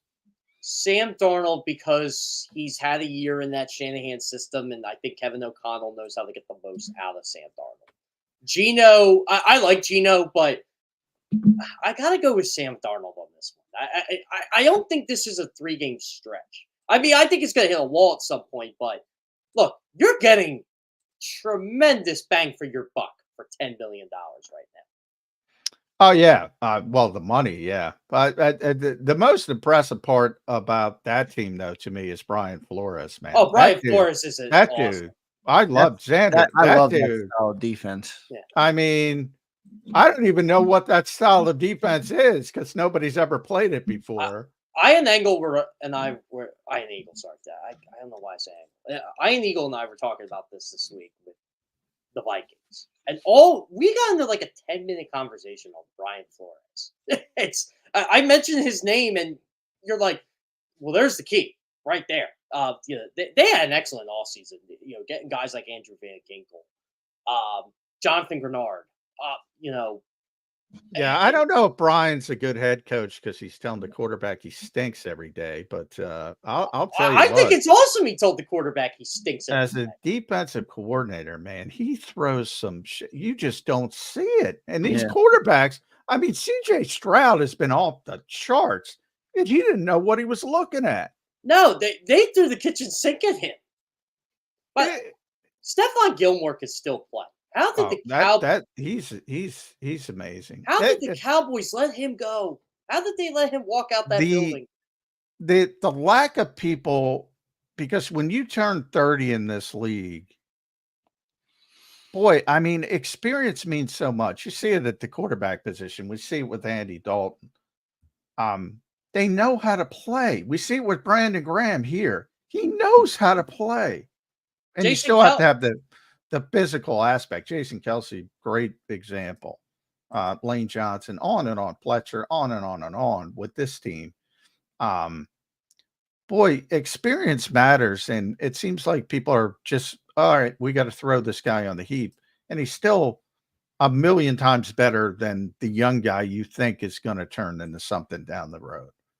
I don't know. I can't figure this league out sometimes. Yeah, But yeah, Gilmore can still play. Yeah, he can still play. I don't, like I said, I don't know how the Cowboys let him walk out. By the way, Jerry Jones with the ultimate cop out yesterday when Derrick Henry's just gashing and running all over his defense. We couldn't afford him. What are you talking about? He was literally going to give you a discount. You know, Jerry admitted to people he does this on purpose. Jerry is a marketing mastermind. Yeah. That's why I don't like how they run things. Like, I knew they were going to sign Dak. I knew they were going to sign CD. But the fact that he lets it drag out as much as because he wants his team on the front page, even though there's no more. By the way, if anybody tells you Dak Prescott had a good game yesterday, they are full of so much shit. He's the king of garbage time. He is the king of it. The Cowboys came back. No, they didn't, because to come back, you actually have to take the lead. Well, my stat point. Yeah, he's going to have good stats at the end of the year. We were arguing this in the CBS Slack room yesterday. We should write about the Ravens blown leads because they had the most blown leads. I'm like, well, they didn't blow it yesterday. Well, yes, they did. I'm like, no, they didn't, because when they had to get the first down they needed, Lamar Jackson said, "I am the MVP of this goddamn football league. I'm going to get it." And Jeff, did you catch any of the Niners-Rams game yesterday? I watched some of it. How'd they lose that game? I mean, I think the questions are out on Brock Purdy, but he had no McCaffrey. He had a great game. No Debo and no Kittle yesterday. He had. Yeah. I mean, I didn't see the game yet, so I don't want to sit blanket it. Kyle Shanahan was 50-0. He threw for almost 300 yards and 3 touchdowns without those guys. That's pretty good, man. Maybe he earned a paycheck. Jawan Jennings at 100 yards and 3 touchdowns. There's only Jerry Rice and T.O. had that in 49ers history. Yeah, I think he's the best third receiver in football. Jawan Jennings. The 49ers are the weirdest 1 and 2 team to me. I can't figure it out. They're really they've had a lot of injuries, man. I mean, they have no McCaffrey. Yesterday, I heard Kittle was out too, and I'm like, oh shit, I knew Debo was out, but Kittle was out yesterday. By the way, the kid they got running the football second in the NFL, I believe, to Saquon Barkley. Yeah, Saquon Barkley, the number 1 in the NFL, no doubt. Yeah, Jordan Mason's a good player. Mason, They still have a really good defense. Their pass rush is good. They were 50. Kyle Shanahan was 50-0 when he had a 14-point lead at any point in the game, and that ended yesterday. Yeah, good stuff. Jeff, just your final thoughts on the Eagles game before we let you go, man. Eagles moved to 2-1. I thought they bounced back. Jalen Hurts, in my opinion, bounced back. The Eagles defense bounced back. Your final takeaways here before I let you go on the Eagles week 3 win. Just get by week 4 at this point. Win or lose, just get by week 4. It could be ugly. Like John said, Tampa Bay's going to be like a bunch of angry Hornets because somehow they lost yesterday. They didn't just lose; they got annihilated at home. Yeah. There were a lot of surprises to me yesterday, and somebody should have saw coming. Like, I know the Giants are bad. I thought they'd give the Browns a game. I didn't think they wiped the floor with the Browns. No, I mean the Giants. As you mentioned, I wouldn't say. I'm trying to look at. I was surprised at Justin Herbert. The Broncos, obviously. I mean, Broncos looked like the worst team in football. Bo Nix was just atrocious. Panthers, obviously, with Andy Dalton. Surprised by that. The Dolphins are cooked without Tua. I mean, that is a bad situation. By the Seahawks were, when I did my ceiling floor for the season, I had the Seahawks ceiling at 12 and they're 4 at 5. And they're like, what gives? I'm like, I really don't know what direction they're going in, but I love Mike McDonald. And the Rams, I didn't look at the end of that game. I don't know. The Rams have nobody right now. They are decimated. The fact that they won that game, that's a bad loss for Sam. And I don't even know how they lost. I got to check it out. I watched Detroit, Arizona yesterday too, and that was a gut check win for Detroit. Arizona is a lot better team to beat. They're better than people realize, Arizona. Yeah, and you know what? Arizona got screwed yesterday on that 2-minute warning that was called. By the way, Detroit, as good as they are on paper, they haven't been impressive. No. Well, they have said that too. Like, they're like, hey, look, we're not even close to where we think we should be. I mean, now maybe they get better. But yeah. How did we go a whole segment without mentioning CJ Gardner-Johnson unplugged? I don't know. I'm tired of CJ's act. We're all tired of CJ's. Oh, yeah, we you all ripped us. You deserve to be ripped. Yeah. Again, the us versus them. I'm like, play a new card. Yeah, You know. he's just one of those guys. Like I thought I actually thought the biggest quote he made was on, was it Devontae's hit or was it Slay's hit he was talking about? I think Devontae's. Which, by the way, I don't blame Christian Boyd. No, The whistle should have been yeah, thrown. the whistle should have been blown. He's trying to make a play, and by the way, he hit him with his shoulder on top of the back. His head just Everybody's like, that's a dirty hit. I'm like, Yeah. it's not a dirty hit. That's not a what we're dirty trying hit. to tell It was you. not a dirty hit. No, the same, or the whole Saints are a dirty team. Now the Penning thing was dirty. Well, Penning does that every week. Yeah. That's what bothers me. Dude, I thought he was gonna, like I said earlier, I thought he was gonna leave the freaking stadium with Darius Slay. He was carrying him so long. At what point are you not like, just be a smart football player, bro? You're clearly out of bounds. Put the dude down, and that was a big 15 yards. I had a lot of Saints reporters they tell made me up for it, but I had a lot of Saints reporters tell me like, oh, he owned up to his penalty last week and said he's got to be better, and they're like, well, clearly he's not. So, and Trevor Penning's not a good football player. He's an old school dirty offensive lineman. I think Yeah. I don't watch him enough, but I mean, to be fair, I'd probably be like, and I love Slay. I probably would love to push a Slay around like that too. If I was an offensive lineman, it's like your one chance. Offensive linemen love getting locked up with corners, but you know that was, come on, too much. Yeah, it was and dirty. I thought It's so dirty. I'm glad Slay's okay because I thought he got hurt. By the way, did the players spit on Devonta Smith yesterday? Did I see that? it looked like it. I couldn't really. I didn't see it. It did look like it, and you know, Jeff, because I do agree with John. Where like that play should have been blown dead, but it's not on the defensive lineman who came back to get him. But did you see the number 98? Devontae's laying there with no helmet on. The play is clearly over, and 98 looks at him and just jumps on top of him. I'm like, what the fuck was that? That part to me was. I mean, was the whistle blown when he did that? Like, I think it was. I mean, Devontae's laying there with no helmet on, looking like not lifeless. And but, you know that place is so loud. Like you could say, but if you're an official, you got to run in and you got to wave your arms. You got to make it very clear that the play is over. So that's an officiating. That was the only time when I played football. That was the only time I ever was close to really getting, unsportsmanlike conduct or a 15-yard penalty because I told the ref to blow the effing whistle. And because he's like, oh, I'm like, no, blow the whistle, blow the effing whistle. And I thought I was going to get 15. I never got it. So yeah, I'm sorry. People are going to get. I don't think it was a dirty hit. I don't think it was either. I blame the official for it. Penning, I thought was dirty. And around the league, the Saints are a dirty team. Well, they have the reputation going back to Sean Payton and Greg Williams in the bounty game and trying to kill Brett Favre. But guess what? They won a Super Bowl championship. Yeah, and to further the point, Trevor Penning took Darius Slay out of the game. The very next play, they went right at Keely Ringo and picked up 30 plus or however long that was. That's what they did. Look, it's the NFL. There's a little bit of a war of attrition, and that's where you guys criticize CJ, and I understand, but that's where I like it. And like even Jalen Carter at the end of the game, I get it. It might be a little immature.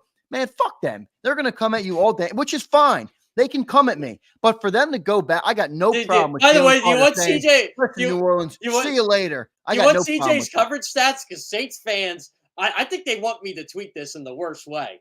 Yeah, but first of all, comparing those two guys, it's interesting because of the reputation of Jalen Carter.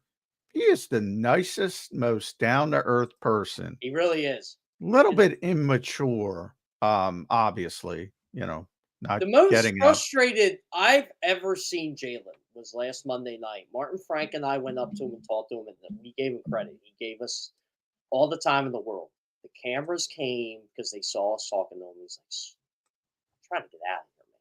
Like, and it was, well, nobody wants the cameras around. Well, yeah. And, he was fine, and he felt bad because I was in the middle of asking a question when it happened. And, he gave me, a solid answer, but, I think he was going to give me a much deeper answer before everybody started running. He is the nicest kid. And I'll just say that's not the case with certain other people. that shall remain nameless. I think we know who you're talking about on this show. I was go with, just to the point though, I was go with Jalen Carter at the end of that game. Like I said, NFL is a physical sport. These are grown men, the greatest athletes on planet Earth, clashing for 60 minutes. If Jalen Carter, well, after losing four of his main guys in the game, wants to talk a little shit after the win, I'm good with it. I thought it was. By the way, did anybody ever, John? Did anybody ever ask Jalen what happened? Like, why was he getting held back? Not like he would have answered it, but I just obviously I wasn't there, so I would have asked him, but I don't know if anybody asked him. Well, you know what? I do know too. We're not really watching the game on TV when we're in the press box. No, but the transcript that I got, nobody asked him. But, yeah, I didn't see it either, but maybe. Yeah. Again, I'll ask him this week. And the nicest kid in the world, he'll answer as long as the TV cameras aren't there. Yep. Yeah, he spoke again after the game, though, Jalen Carter. He said his play was trash again. I don't know if Jeff Clark. It was not. No, I know. It was not trash. I want more. I want more sacks. I want more numbers. So I'm sure he does. That's how you get paid. I'm good with him having that mentality because, I think the only question left on Carter is he's got to do it week in and week out, not just when he wants to, but when he wants to. Holy shit. He's unblockable. He is as good as advertised. That was my favorite, though, when he said his play was trash week 2. Yeah, he said it yesterday, too. I'm like, Jalen, he's like everybody else. I mean, those guys get paid. Like, I would have that discussion with Jody all the time. Like, I don't give a blind what about sacks because there's so much context to them all. I remember he said to me and Martin last week, if I had 3 sacks tonight, I feel like I should have had 6. Yeah, but those guys get paid on sacks, so it is meaningful for them. I mean, look at Bryce Huff. Yeah, exactly. But I'd rather have somebody play like Jalen Carter yesterday than get a bunch of sacks that are like you mentioned. Grenard, I think he had 3 sacks yesterday. When everybody's like, "Oh, he's probably going to be Defensive Player of the Week," blah blah blah. They were all manufactured sacks because of the wacky shit that Flores runs. Flores is insane. How is Andrew Van Ginkel not the Player of the Week yet? Yeah, he's a good player. Good player. He's a great player. I mean, but the Eagles didn't do too bad finding Andrew Van Ginkel light. Yeah. Well, I'd like to call him he had a great day yesterday. The Wish.com or Temu version of Andrew Van Ginkel. I think it's a little better. It might be like the third seller on Amazon, maybe like that. More like that. Van Ginkel. Van Ginkel's good. That's the guy I will. If I was down there yesterday, I will want to talk to Zach Bond because I'm sure there are a lot of emotions going through. Yeah, his head too. Yeah, Zach's doing a good job, but he's not Andrew Van Ginkel. No, but he is playing well, and for this team, it's a big upgrade, compared to what they had last year at linebackers. I thought both linebackers have been good early in the year, and Nakobe Dean too. So good stuff, Jeff. Thanks for joining the show today, man. Thanks for giving us some extended time. We appreciate it. Great breakdown of the game and of the whole NFL. We'll talk to you again next week. All right, Jeff? Yeah, sounds good. I got to get to Philly tonight. Maybe the Phillies will actually do their job. Well, the Phillies are still playing. I'm not worried about the Phillies. Yeah, they are. They played last night, John. Philly had a chance to go perfect. I know they're still playing. I'm joking. I should bring you in the clubhouse there, John. You'd be great. You should. You can ask certain players why they suck in the nicest way possible. That would give them a lot of adversity. So at Jeff Kerr CBS, make sure you follow Jeff and read him at CBS. Does a tremendous job. And follow his Phillies coverage as well. They're going to make a run, I'm told. We'll see. I wasn't too happy with last night, but you can listen to Phillies Weekly Review on Oscar Budahin's Twitter. Oh, Oscar, Spanish color commentator for the Eagles. Yeah, for those who don't know. Yeah, we do a good show. We get a lot of Phillies people on there. It's good, honest conversation. We're not the whole Rob Thompson should be fired crew because he's the best manager in baseball. Rob Thompson. Well, the coach is always, Yeah. tremendous adversity for That's Rob good. Thompson. Rob Thompson does not create adversity or Life doesn't is adversity. I don't know if you've heard, but Yeah, welcome to Jeff. We got to run. Thank you, brother. Appreciate right. it. Yeah, sounds great. Thanks, guys. See you, man. Thanks, Jeff. Sorry, Good stuff from I Jeff got my Kerr dad. there. That's what I'm on Nick Sirianni. That bullshit. Oh, tremendous adversity. Tremendous adversity. John. No, you played like shit. That's not adversity. Sometimes you got to manufacture some stuff to make. I don't think it was manufactured. I think he believes it. Well, maybe he does. And if it works, I really don't care. Well, that I agree with. I mean, if something works, I would think if you keep using the same card, it's not going to work. But if it works, yeah. I mean, hey man, if it ain't broke, don't fix it. It seems to be working. The team came back strong today, or yesterday. So good stuff for the Eagles. They're 2-1. Everybody, we're going to take our first commercial break. We didn't take one before, Jeff. I want to thank everybody. We have a great crowd this morning. So thanks everybody. I want to remind you all we're giving away a Saquon Barkley jersey. Because when is the big giveaway tomorrow? We're going to do it tomorrow. So Tuesday, it'll be, if the game is on Sunday, it's always going to be Tuesday. So you have one more day to get your memberships in. And then on after hours of Birds 365 tomorrow, I will do the same thing. I'll bring up the screen. I'll go to members only chat mode. And we will do the jersey giveaway, full transparency for everybody to see. I insert all the member names into one wheel. I double checked for everybody to make sure their name was there. And we'll give away the jersey tomorrow night. So become a member today if you want to be entered into the jersey giveaway. Cody's Nuts said who won last week, 2 weeks ago, Cody. Last week, Saquon didn't have 125, but it was Bill Fleming, and he gave the jersey to his grandson. And the great thing about it was the jersey delivered on Saturday. So I got the email, the jersey's been delivered, and I'm like, oh, that's great. And then Saquon obviously has a huge game yesterday. So hopefully Bill Fleming's grandson was rocking the jersey for the game yesterday. We'll be doing that tomorrow. So definitely get your memberships in today. And then also, I want to remind everybody, I've launched a new Twitter. So go and give me a follow. You can see my name there at Real Zander.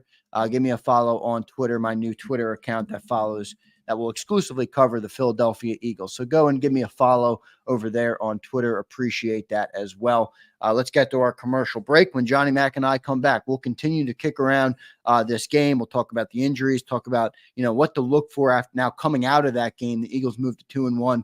A lot better stuff to talk about this day than after last week. So we will do that when we get back. Before I get to our break, I want to tell you about BetUS, the number one betting partner of JAKIB Sports here. So go to betus.com.pa.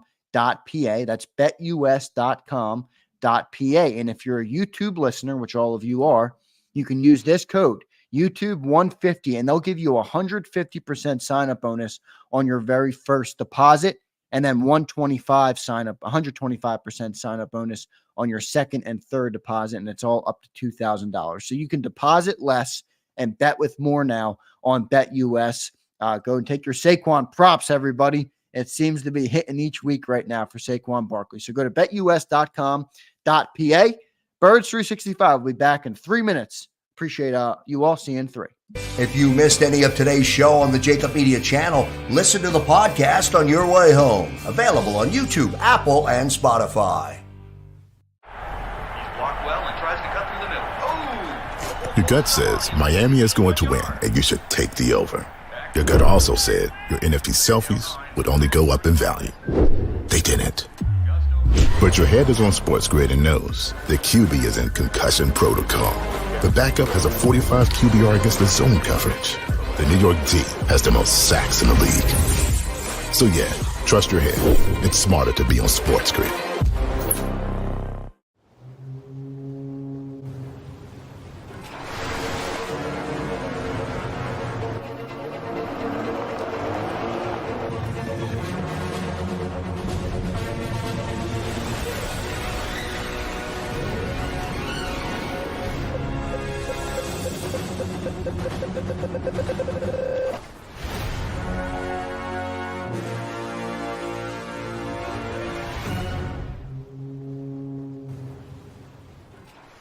Score and save at Southeastern PA and Delaware with Colony Pools this football season, and let the experts close your pool with a custom Merlin safety cover in green for the birds. And if you join our Winter Watch team, we'll give you another 20% off, and Colony Pools will handle it all. Keep your tiles on your pool, not in your pool. Fly with Colony right now, Birds fans. Visit flywithcolony.com. Hi everybody, my name's Jason Lombardi. I'm an inspector at DryTech. At DryTech we offer 3 major services. The first one being basement waterproofing. The second service we offer is foundation and structural repairs. And then the third service that we offer is mold remediation. If you feel you are having a waterproofing issue, give DryTech a call or check us out online.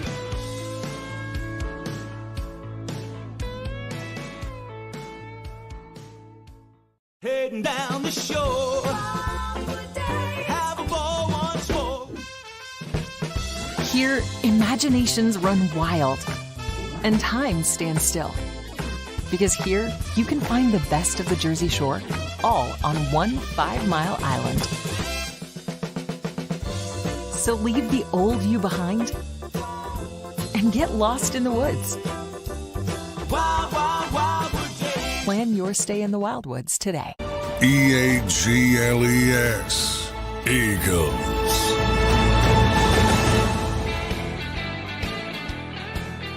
Welcome back in, everybody, to Victory Monday here on Birds 365. That's John McMullen, the #1 Eagles beat reporter. I'm your host, Zander Krause. Give us follows on Twitter at RealZander and at JF McMullen. Appreciate everybody being here. Don't forget to hit that like button if you enjoy the show today. John, I want to ask you about Jalen Hurts.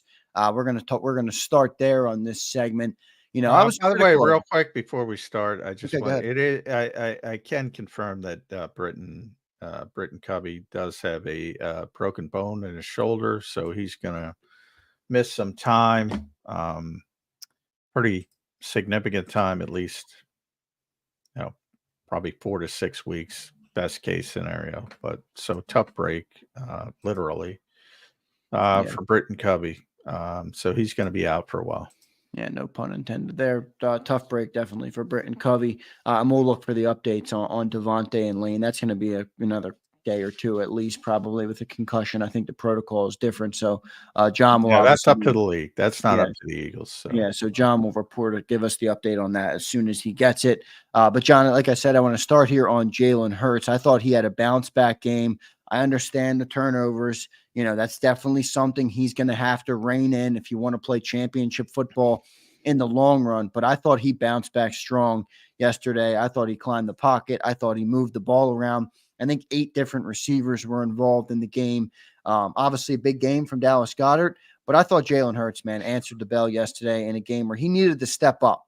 To step up. I called on him last week. I said, when A.J. Brown's out, I don't want to rely on Jahan Dotson. I don't even want to rely on Dallas Goedert or Devontae Smith. I want my quarterback to step up. I thought he did that yesterday in a big way. It was 29 to 38 for over 300 passing yards. No touchdowns, but I thought he really made a lot of good plays yesterday. Your thoughts on Jalen Hurts and what he was able to do yesterday for the Eagles? Yeah, I thought it was a good performance, solid performance. The turnovers are becoming an issue because it's been consistent, going into year 2. Even though if you break them down, I think one was his fault, one wasn't his fault. So maybe it's not as big as a deal, but it is a trend, and until it stops, you got to keep an eye on it. I still don't like the way this offense plays without A.J. Brown, but that's a overriding bigger thing than just Jalen Hurts. That comes with. That's what I was going to say. Is it more that you don't like the way Jalen plays, or you don't like the way the coaches? I don't like the way the coaches. Okay. I think they have to, they have to find a better way to persevere. Like, we look at the end of the day, and we look at the yardage, and we look at Saquon. And early in the game, they didn't even use Saquon that much. I thought it was weird. Now, they did get Dallas Goedert involved. Obviously, Devontae was having a pretty good game before his injury, so it wasn't as bad as it was, I would think, against Atlanta, even though technically they scored more points against Atlanta. It seemed to be more torturous. At least they moved the football somewhat effectively at times, and just made mistakes in key situations. But yeah, I just don't like the way they play without A.J. Brown. And I say it all the time. If you lose your best player, you're not replacing him. But I see teams all across this league. We talk about the attrition. LA Rams, I got to look at that game when I'm done here. I don't know how they won that game, but they don't have anybody. They don't have Puka Nacua. They don't have Cooper Kupp. They don't have half their offensive line. And they're beating one of the best teams in football late in the game. I don't know. I see it all the time where teams persevere a little bit better. Everything seems to be difficult for the Eagles. And when you talk about this offensive line, and they lost 2 offensive linemen, and Tyler Steen specifically, I think, did a really good job coming in for Mekhi Becton. And I think Fred Johnson did a nice job of that word, persevering. So I don't know. I can't even put my finger on it. I just don't like the way they play when the A.J. Brown's not on the field. I don't like it. It just seems it seems difficult. Everything seems difficult, more difficult than it should be. Yeah, I mean, is there some of that that's baked in though, John? Like, are we always going to be disappointed to it in some regard because you're losing A.J. Brown? I mean, I get it. Maybe like, why are you running that route that resulted in the interception without A.J. Brown? And if you are running it, why are you not running it to Johnny Wilson? And maybe it's obviously, but then you say, well, he's not going to be your first progression, which I get. So dump it. Dump it for the week. Go about it some other way. That's the kind of stuff I'm talking about. So it's really more on the play scheme. Like when you lose a player like A.J. Brown, you got to factor that in. You got to understand your personnel is different. Exactly. Exactly. Right. So you saw the best route that won you the game. Why not more of that? By the way, I did go back and watch that play. It was 3 defenders who collided. There was 1 dude on Dotson and 2 dudes were covering Dallas Goedert. Yeah, that was, and both of them collided into the guy covering Dotson. That happened here. Saints like defenders and it get taken out of the play, and that's why Goedert went for 61 yards. If that happened here, yeah, people would be losing their minds. But yeah, I mean, I don't know, and we'll see it again next week, I assume. Hopefully, Devontae can get back I'm through the protocol. We'll see. Because then you're really up against it because you're not going to have Britton and AJ, I guess, is in the equation. From my standpoint, because of the buys coming up after this week, I just think they're going to give him the extra week. But maybe, if Devontae's unable to play, maybe you got to push it a little bit. Who knows how we'll have to see how that shakes out. But if they don't have AJ Brown, and they don't have Devontae Smith, prepare for ugliness. I'm going to take this second here to crush Derek Carr because I was critical of Jalen last week for turning the ball over at the end of the game when you need 15 or 20 yards to get yourself in field goal range to potentially win the football game. Well, Derek Carr made the same exact mistake yesterday. He forced that ball down the field. Reed Blankenship made a great interception. So it was a little different scenario. But, I mean, I think he was already at the 40-yard line. So he needs, 20, 25, 30 yards there. He's got plenty of time still on the clock. And he forced the ball up the field, with 50 seconds left. And I'm not defending Derek Carr because I don't think. No, I know you're not. I just wanted to take the moment to crush him because I don't remember. I don't think Jalen was under the kind of duress. He was under duress, but not the kind of duress Derek Carr was under. I mean, Brandon Graham was bearing down on him. Yeah. And so was Jalen Carter and even Bryce Huff. I tend to turn the page pretty quickly. I don't believe Jalen was getting hurried, but not to that level on his. But yeah, it's still a bad decision by Derek Carr. Live to play another down. You got another down, you know. You're in a position to where you only need to get, you don't need to get into, you don't, a touchdown is not a necessity. So yeah, it's bad decision by Derek Carr. Yep, no doubt. John, I want to ask your opinion moving to the defensive side of the ball. We've already beat up on Bryce Huff pretty good. That's going to be a theme that I think is going to, continue to evolve here in the season. We're going to be following that closely. Just, John, 18 snaps yesterday. I mean, holy mackerel. But we'll get there. What was your take on Vic Fangio yesterday and the way his defense bounced back and just the kind of game he called? Yeah. They were great. But I really think, when you got a guy dominating like Jalen Carter dominated, it makes it easier for everybody. I mean, he wrecked the game. He wrecked the game. They couldn't block him. And when you can't block people, you can't play offense. And the few times they did, like Chris Olave, the Eagles couldn't do a thing with Chris Olave down the field. Derek Carr had no time to get him down the field for the most part. When he did, the rare times he did, it was a big play, big reception. Yeah, to me, it was a complete Jalen Carter game.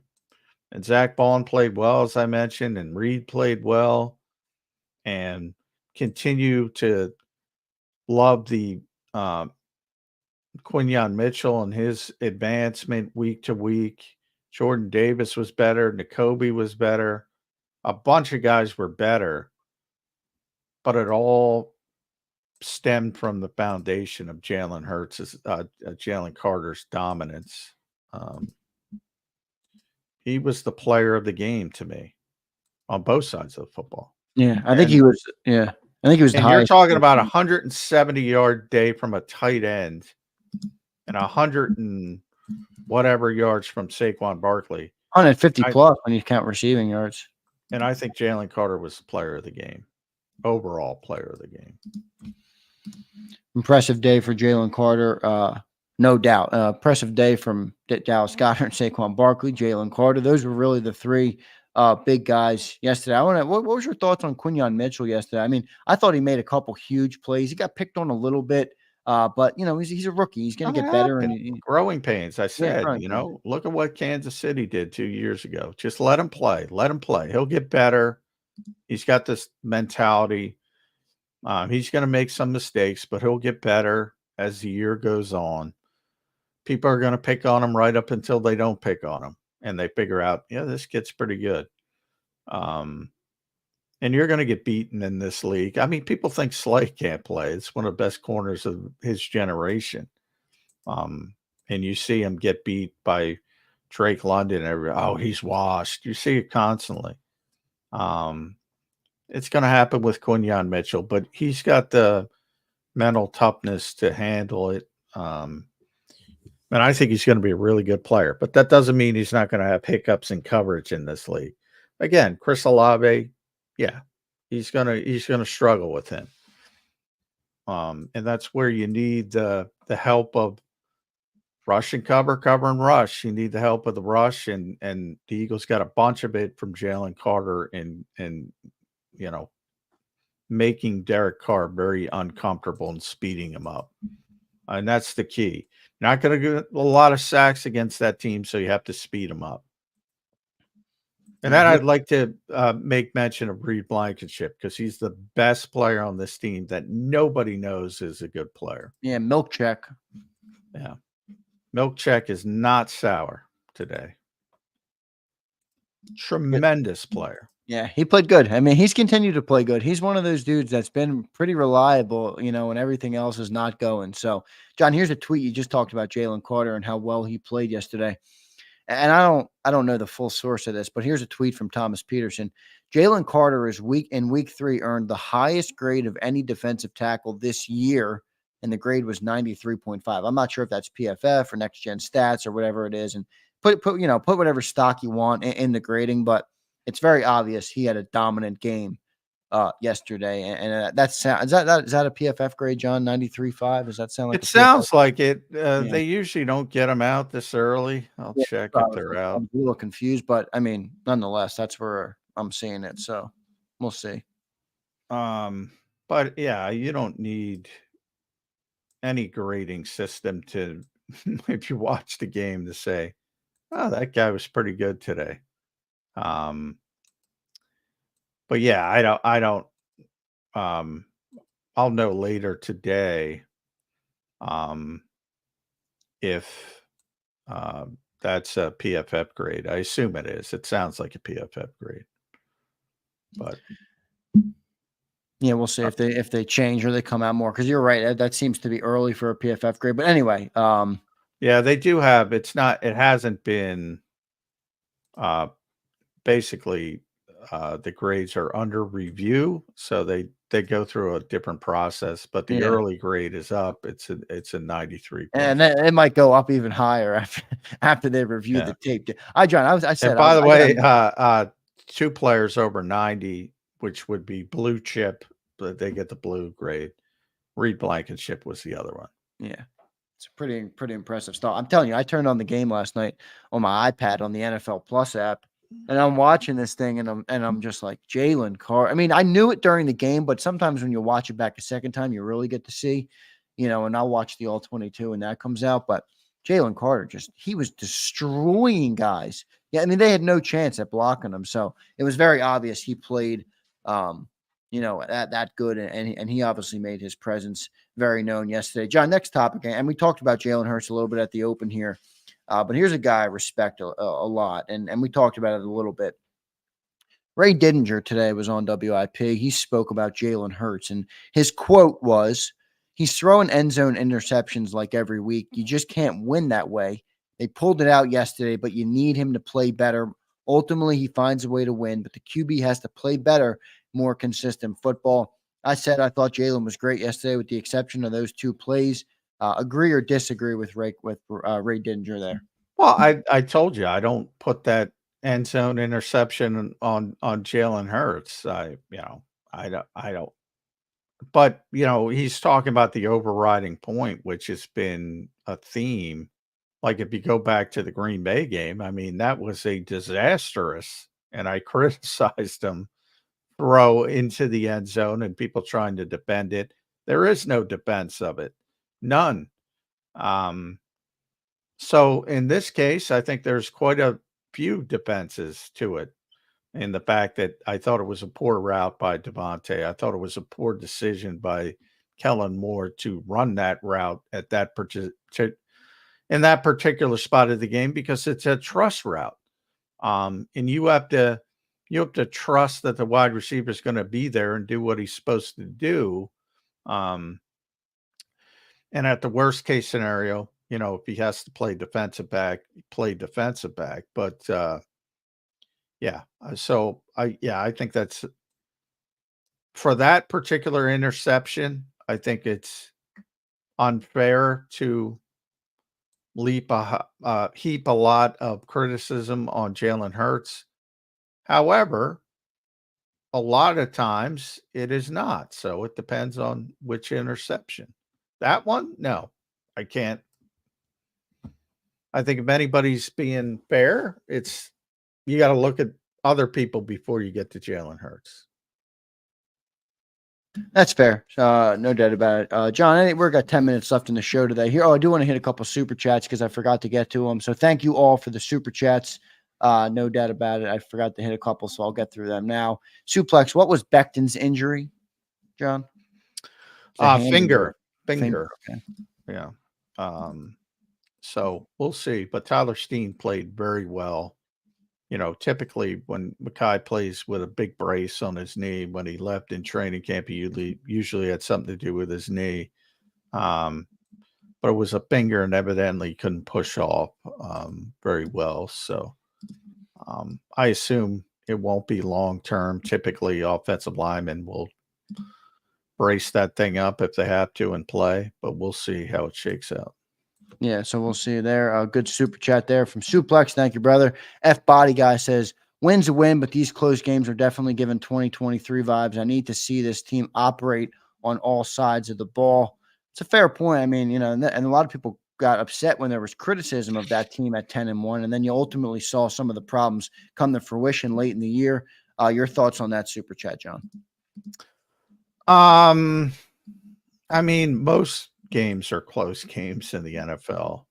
You had I would say this week, the Jets, it started on Thursday night. Vikings crushed the Texans. I'm just looking at the scores.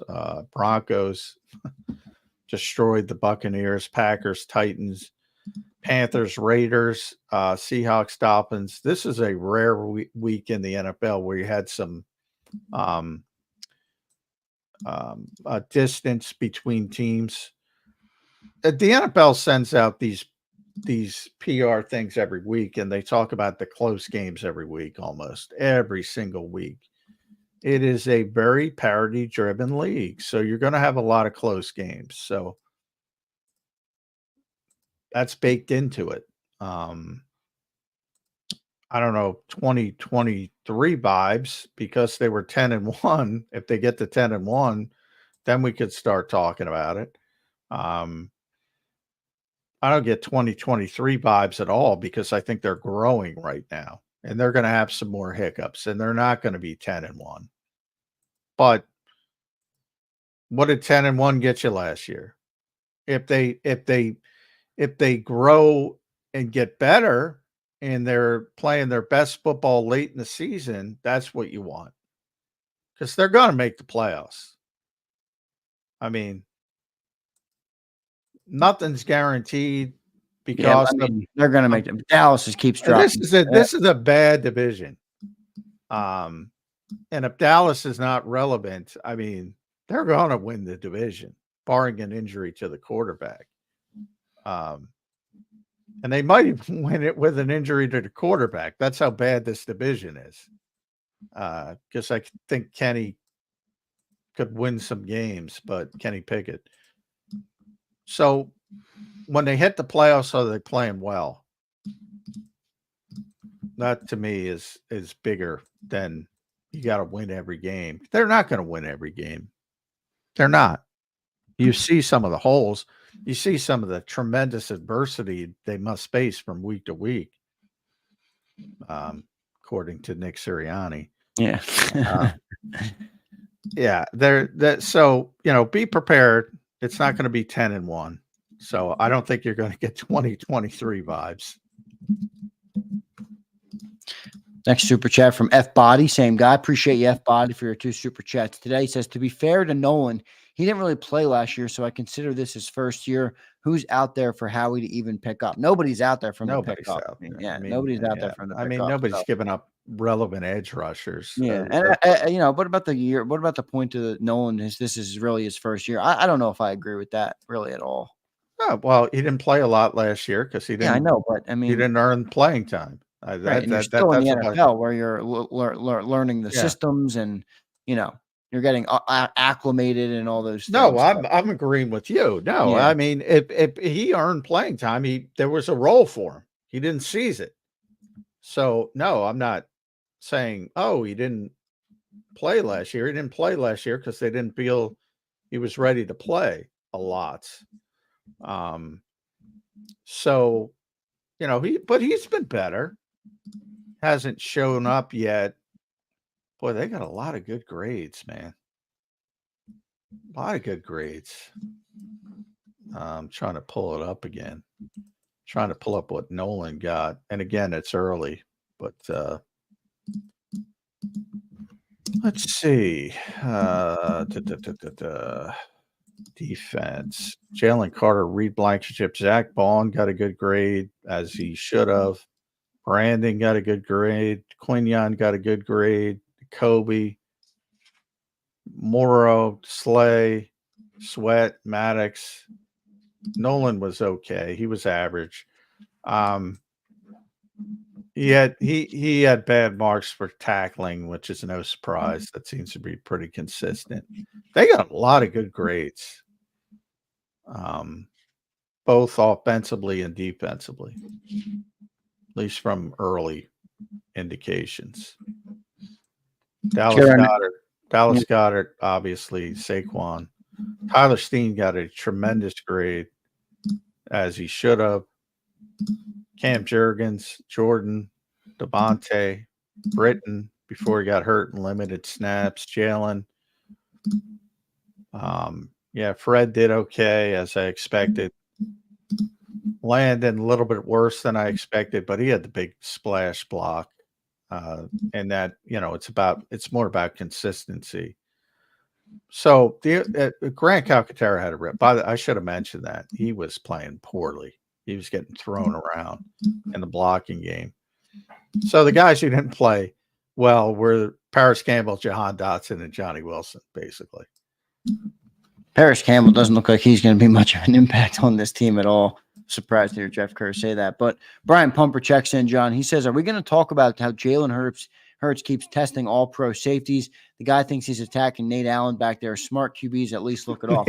Well, Pumper, I'll push back. I mean, did you watch Nate Allen taking strays? Yeah, taking a strays. But did you watch the night game?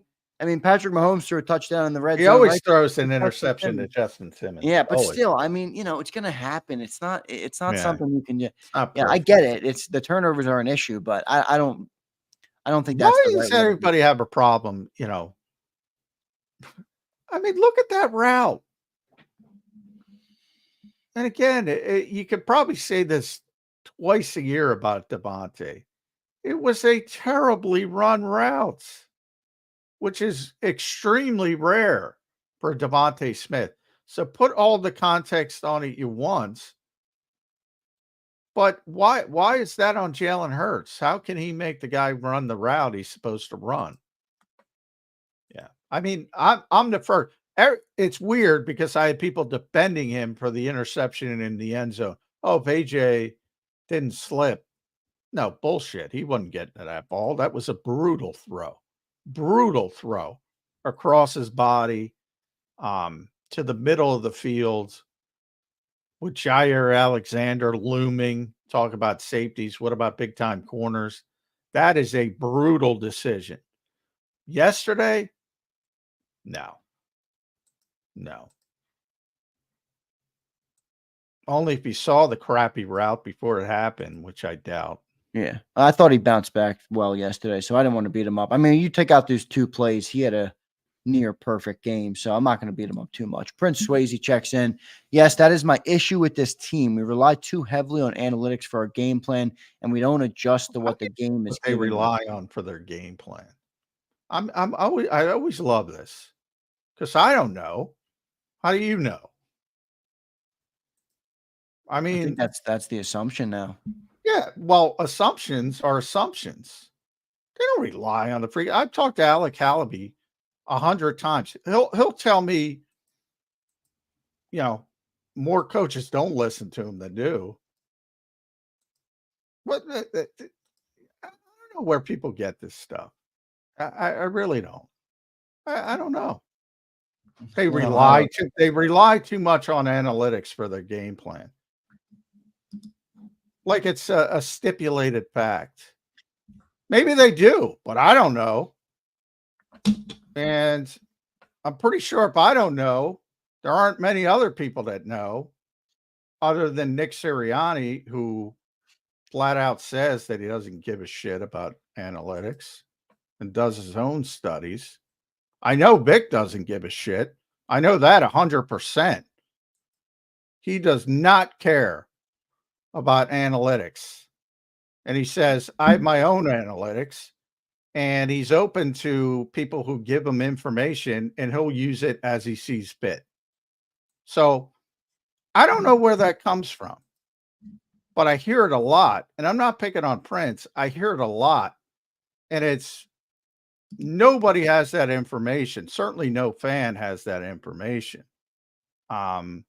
But I can tell you from talking to Alec Halaby, who has, now he's the assistant GM, so he's got a far bigger job.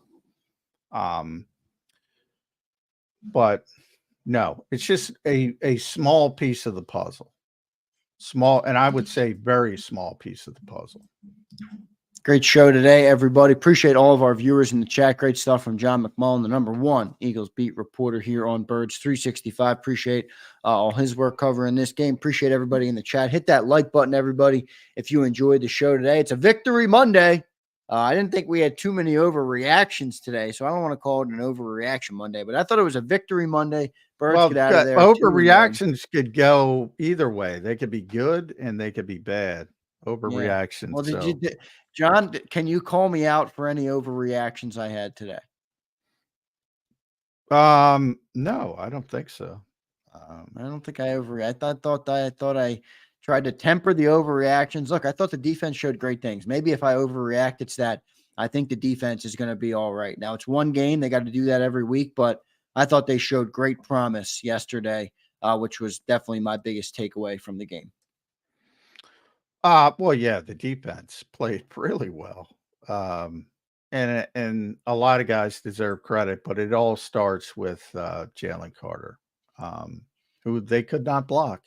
And if Jalen Carter plays like that on a consistent basis, that's when you have the all-pro difference-making defender who changes everything.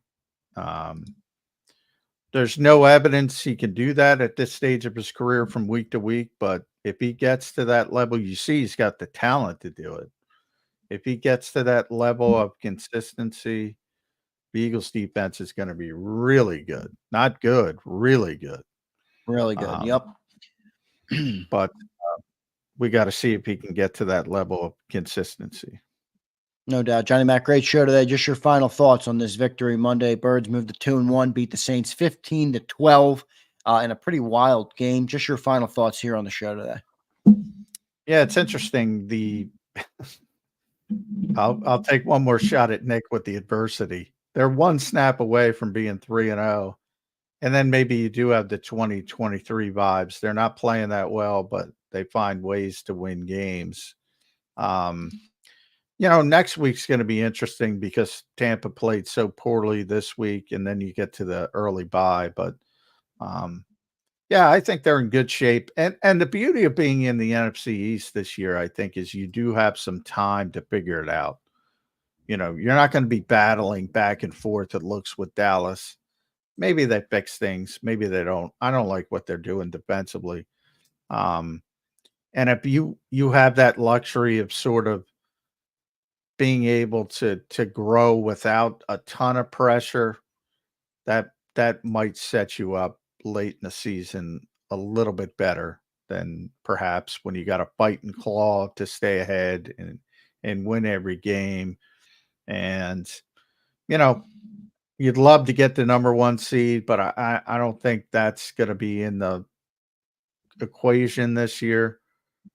So I think you'll have time to grow, and maybe that less pressure will create better opportunities down the road.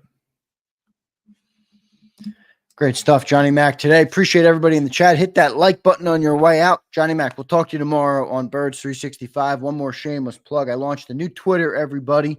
Please go give me a follow at Real Zander and follow Johnny Mac as well at JF McMullen.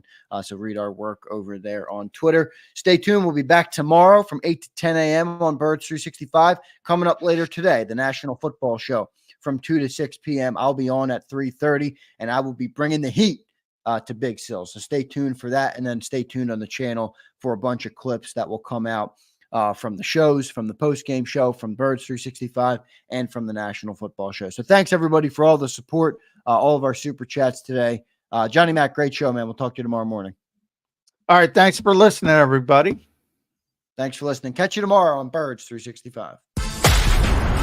You've been listening to Birds 365, the destination for the passionate Eagles football fan who bleeds green. If it's Eagles football, we're talking about it. Debate, inside the locker room, and guests that are some of the greatest football minds from around the region. We hope you enjoyed the show. We know we had a blast. Make sure to like, comment, and subscribe, and we'll be back soon. But in the meantime, hook up with us on social media at JAKIB Sports. See you next time on Birds 365.